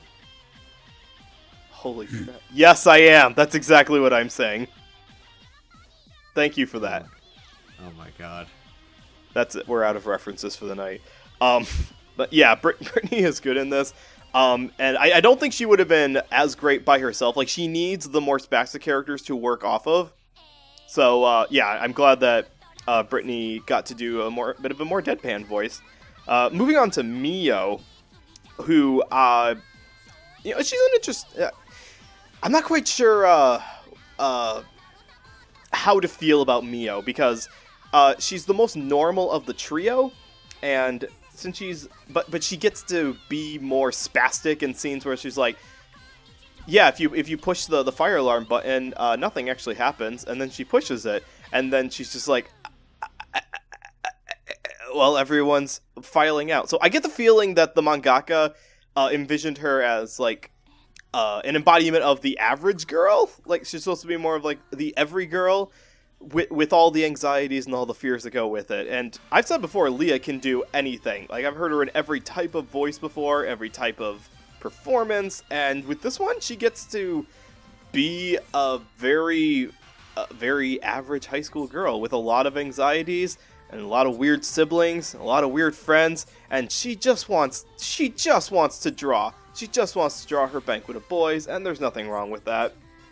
But the one that I had the most fun with was definitely Morgan's portrayal as Yuko. Not just because she's the Tomo of the group who is the most broken, is the most moronic of them all, but because she gets to go up and down with her pitch and her speaking and her however she says everything in a way that is so much fun to listen to. And because a lot of the dialogue is kind of internal, it's just her speaking to herself and freaking out, you don't have to match the lip flap so heavily. So Morgan gets to have just a ton of fun with this role, and it sounds like she's having fun. I wish, to be a fly on the wall in the recording sessions and just watching Morgan go to town with all of the lines that she gets to have, it sounds like she would have been so fun. So even though I have some qualms with the show itself as far as like what it was actually trying to accomplish, I want nothing but the best for Yuko. She's a moron, but god damn it, she's a lovable moron. Mm-hmm. Okay. Speaking of lovable morons, Andrew, would you like to take it away? Andrew, damn. Andrew, before you start, I want you to know that I now keep thinking of Mai as being played by John Delancey, and I hope you're proud of yourself. I'm so proud of myself, Amon. I'm so proud. I want you to enjoy that image for the rest of the night. No. Maybe. Yes. Where is my Photoshop? Give me a minute. Okay, here, I can make it even worse. Imagine Mai as being played by Discord from My Little Pony. Andrew, would you like to know how much My Little Pony I've seen in my life? Do you hear that? Do you guys hear that sound? What's that? That's the sound of Spaceman Hardy just absolutely tearing up inside, because he had a heart attack and he's like, I've just felt in somewhere out there, No, some no, motherfucker just referenced My Little Pony. No, Hardy is going to storm into my room and smack me the same way Yuko's mom did to her. Quit trying to get sick and go study, you lazy lugnut. So anyway, joke's on you. I don't know what Discord sounds like. It's literally Q. It's Q. It's literally Q. what it's. Oh, it is John Delancey. It is. John Delancey. They got him to literally voice the character. It's literally John Delancey playing a fursona of Q. Did you have to use the term fursona? You know, if my cat hadn't hopped up on my lap again, I would have stormed out of here at that. But you know what? I'm stuck here for now. So You're stuck with here, and worst. you're gonna listen to my thoughts, anyways. So let's start with because legitimately, I'm kind of still blown away that's Brittany Lauda as because Brittany Lauda plays a lot of different types of characters, but the quiet, stoic, bookworm troll girl was not what I expected out of her, and she plays it extremely convincingly. Like, she's very calm and cool, but also she's just I love the way she plays off of Yuko and how, like, when she's kind of messing with her feelings, it's the most sweet, sincere, I think I'm falling for you. It's like, oh, damn, you're getting me too. And also, I thought that was legit. I thought that was legit too, and it was great. But also, just she's really funny and sells some of the deliveries. Which one of my favorite deliveries from Brittany as is when they're stuck in the elevator, losing their garbage, as Mio and Yuko are laughing hysterically hard, like there's no help, nobody's coming to save us. Mai's just lying there. The only thing he says is, "Guess I'll die." Mm-hmm. And I'm like, God, that's so perfect. No, Brittany is so good. This is such a unique performance for her, and it's really funny, and it's really great. Leah's Mio. It's like, of the three performances here, I think this is the one I was most able to discern as this is a Leah Clark performance. But it's a very good Leah Clark performance, and it's crazy and wild and just insane. And just so funny. The screams, the power, the emotion when she's chasing Yuko down the hallway and she's talking about her banquet of boys, and then she's like, "The fire in my heart must become an inferno." And just, oh god. Oh, she's delightful when she fucking slams the cop and the goat and she's freaking out. She's also talking about how shit Yuko's art is. Leah's just so fucking funny. Her delivery is great, and she plays off of Yuko so good. And Morgan. This is the year of some of the funniest comedic ladies I've heard all year. There's been Christina Fee in Konosuba. There's been Madeline Morris in How Heavy Are the Dumbbells You Lift. There's the entirety of the Endro cast. But at the end of the year, there can only be one. Holy shit, Morgan as Yuko is fan-fucking-tastic. It is magical. It is perfect. Waiting 8 years for this double load was worth it so I could hear Morgan Lorraine Garrett play the character of Yuko. It's so perfect. Like, I associate, as Megan has said, Morgan Garrett, I think, as... Okay, is this an older lady who is sexy and maybe showing some boob? Let's get Morgan Garrett. I do not associate Morgan Garrett as the biggest, sweetest, lovable, dorky, troll, idiot, sweet, dumb child in the world. I do not associate that with Morgan. And she's perfect. It's perfect. She was made for this role, and it's so good. I want to point out that, like, do you want to know what one of the characters that Morgan Garrett plays looks like? What?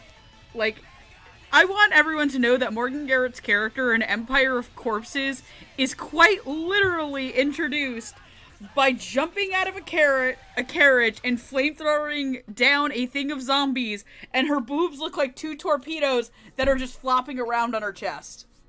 That is a wonderful image, thank you. You have my attention. But She was built by Thomas Edison, and that explains a lot. anyways, legitimately, every single, like, line delivery from Yuko sounds magical. Anytime she's being goofy, anytime she's being, like, she has these great screams, she has these great cries, she has these great moments of fear and panic and defeat. Some of my favorite things that I wrote is that I also love, like, when she's screaming and freaking out and crying, and then she just goes really quiet all of a sudden. Is like, she's freaking out about the arm wrestling thing. It's like, it's only arm wrestling, how can you be so good at it? I completely forgot I had to pee this entire time. My resolve is like a diamond, and this diamond is unbreakable is another thing. Fucking Howard, good job. But, oh my god, every single thing that Morgan says out of her mouth is magical comedy gold, and it's perfect, and I love it. Thank you, Morgan. Amon.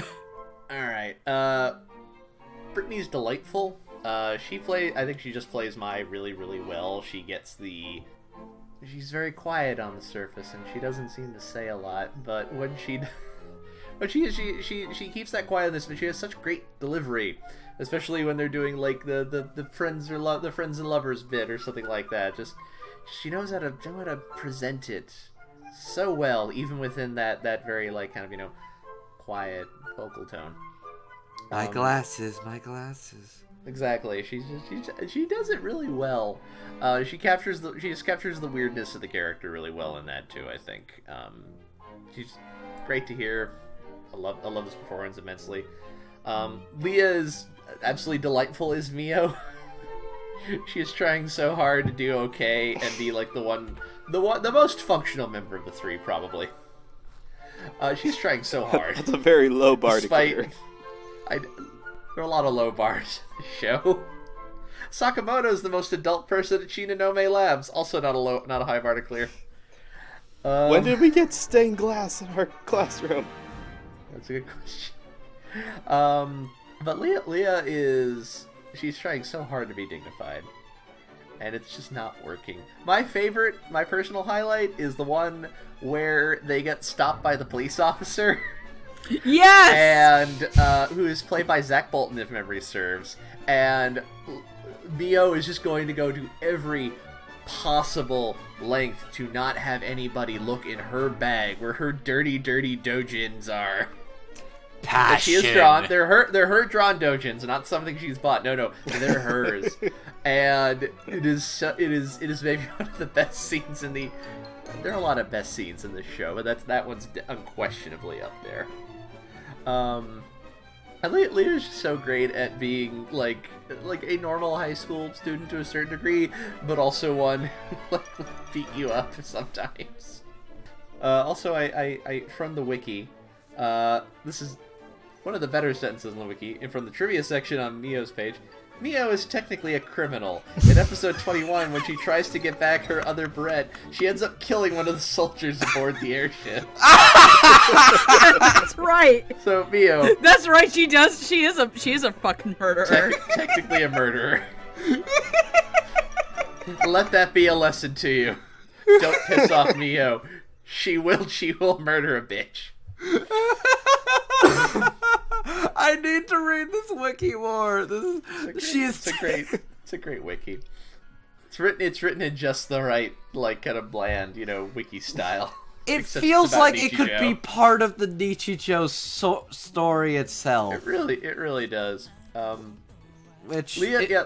Sorry, yeah. I was gonna say, if you really want to understand the author of Nichijou, what they're like, there is a literal nameless, like almost nameless character in the show who is just, the one thing she does is she kind of turns on a pole during the thing where Mio's having this terrible, like, she's bad at sports thing.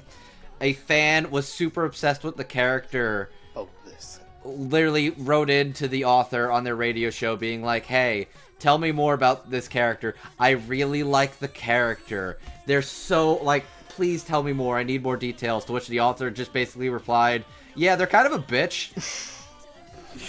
Which, yeah. Oh, God, my fucker. Never before, I'm sure, has that fan ever been a big fan of death to the author. Yeah, Leia is phenomenal, delightful. But they're not who we're here to talk about tonight. Yeah. Oh, I thought Amon was done. No, sorry, I got one more left. It's okay. We need to talk about Morgan.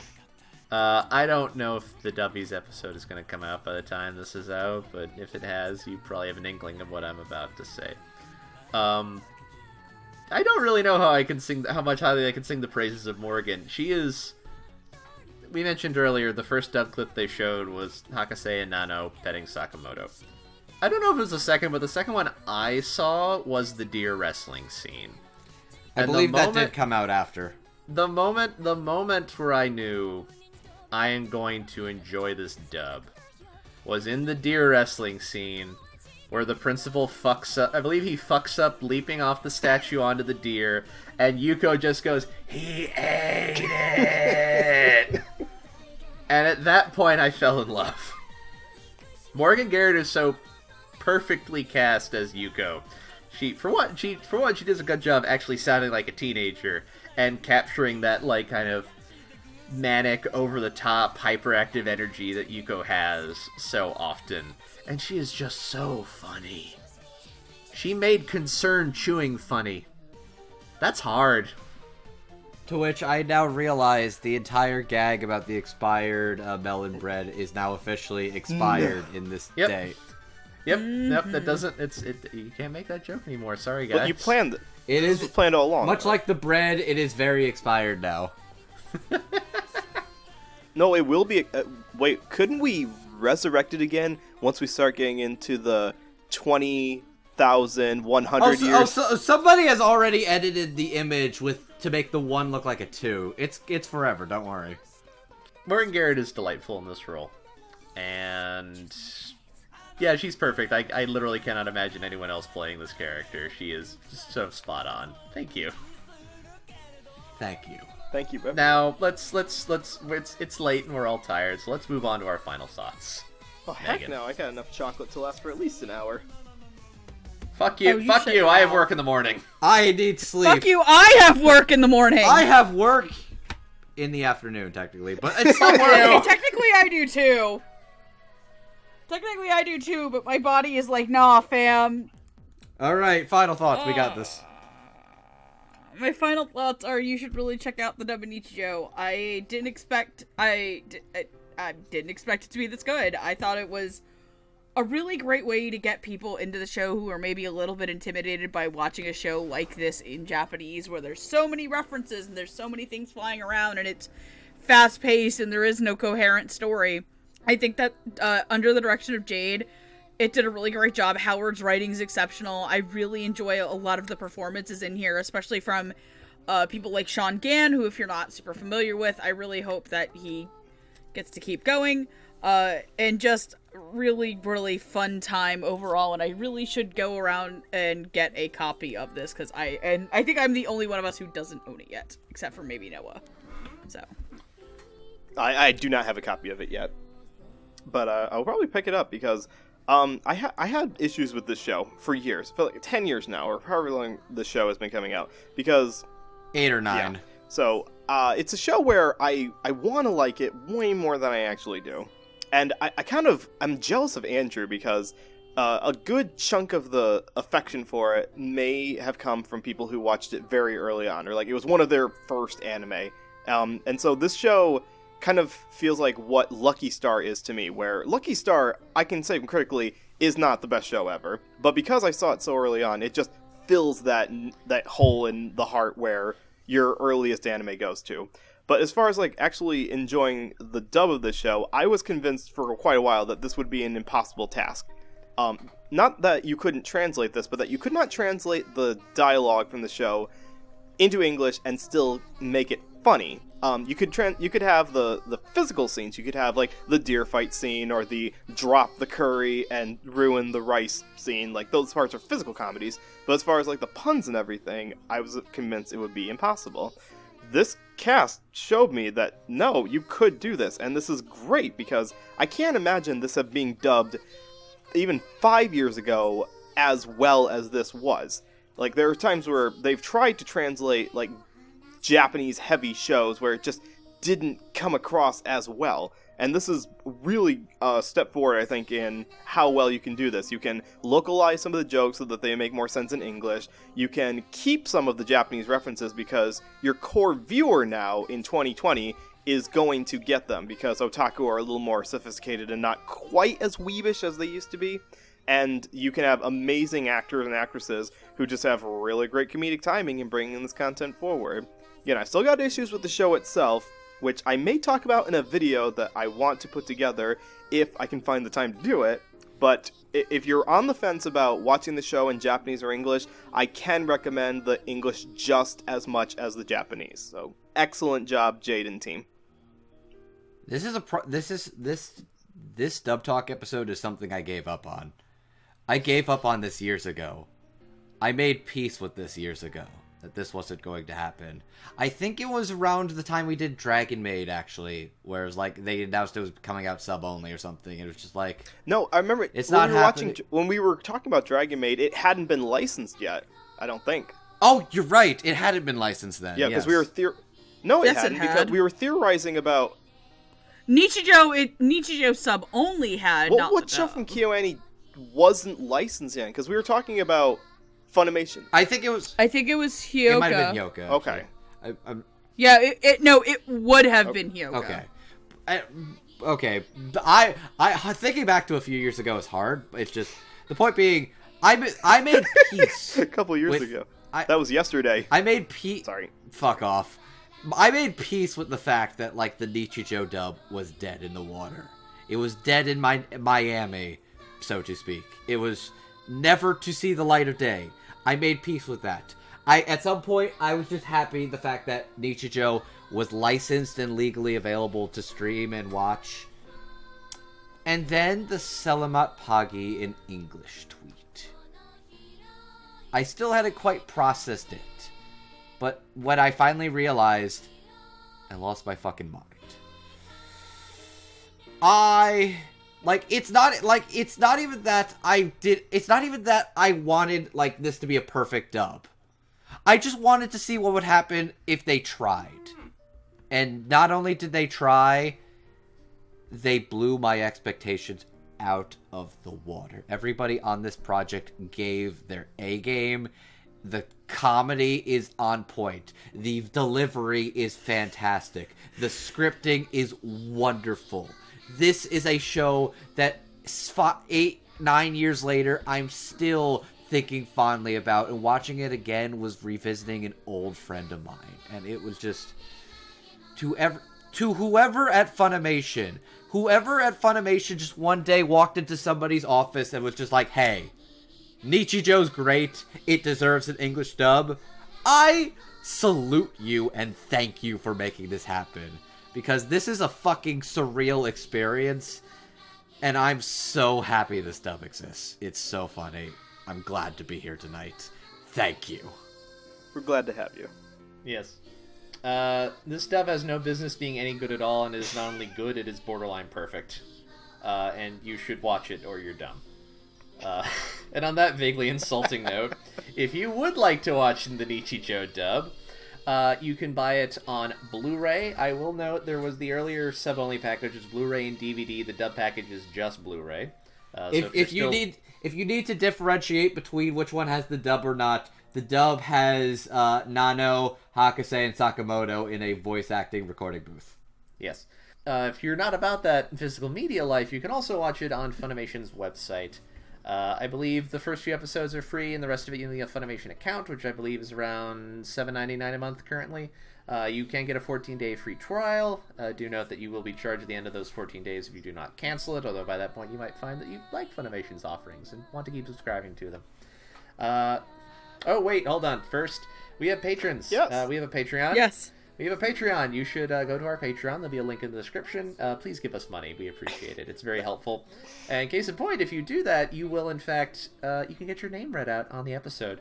From our $5 tier, we have Crimson Echidna, Michelle Travis, and Nico Robin, but with the Yowie hands. Thank you for your contribution.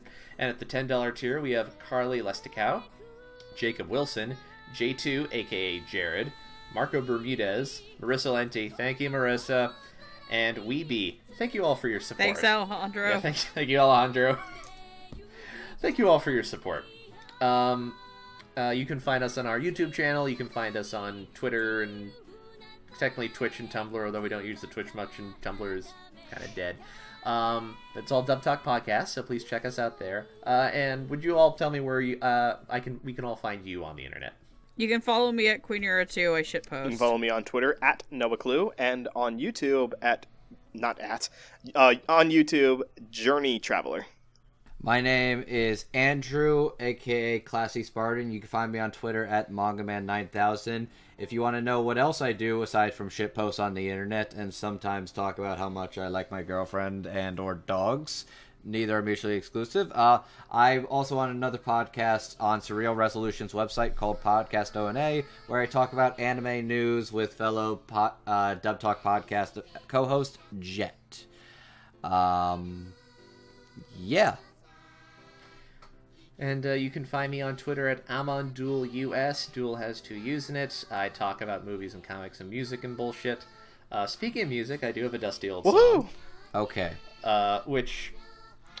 So, you might recall that in the 3rd episode, there's a little tag at the very end where Yuko reads a continuation of this bizarre comic Mai wrote that doesn't make any sense about a man running around on a tiger.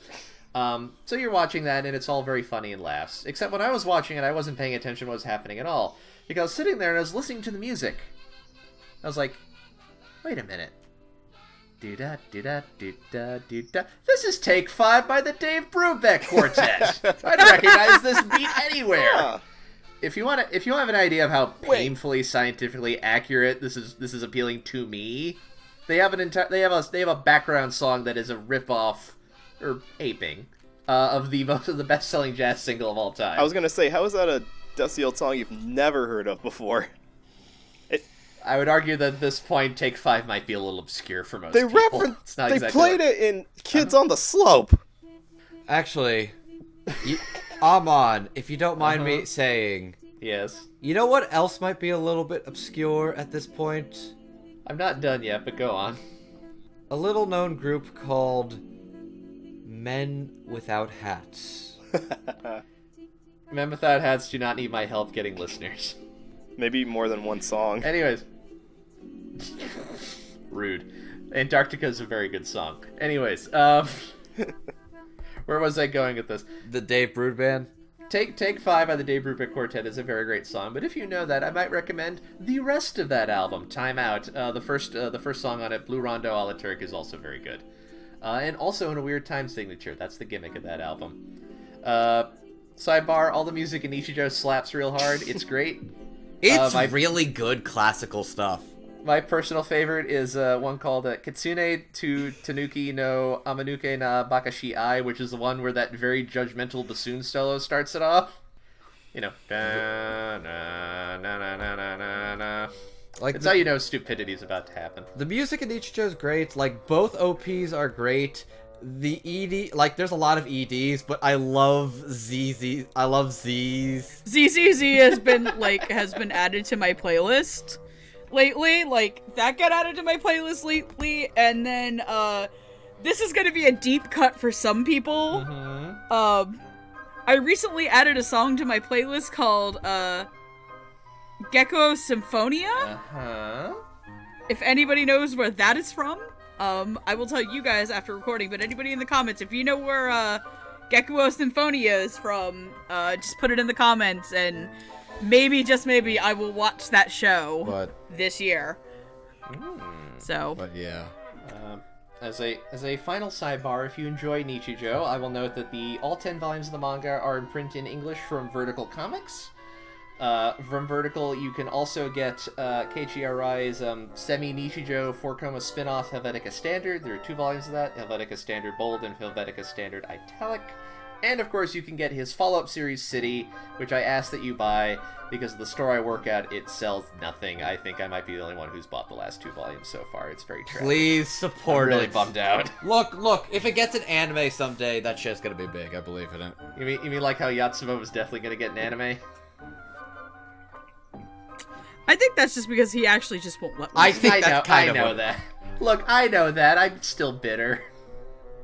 Anyways, on that note, thank you all for listening. Watch Nichijou and have a wonderful day. Thank you And to have a everybody. wonderful aloha. Thank you. And be careful of deer on your way home. It's true. Before I go, can I read one incorrect Fire Emblem quote? Sure. Do teachers not realize that at a certain point students just can't? Like, we are literally dead inside? Quote Linhart for Fire Emblem The Three Houses. Thank you, Megan. Good night, kids. Rock on Boston, rock on Cleveland. Because if they don't dance, because they're no friends of mine. God is dead. No friends of mine. Safety dance. Oh, safety And now dance. I will now perform my people's native dance. That opening song is sung by the same guy with his voice pitched up for the female parts. Good night, everyone. Good night. Good night.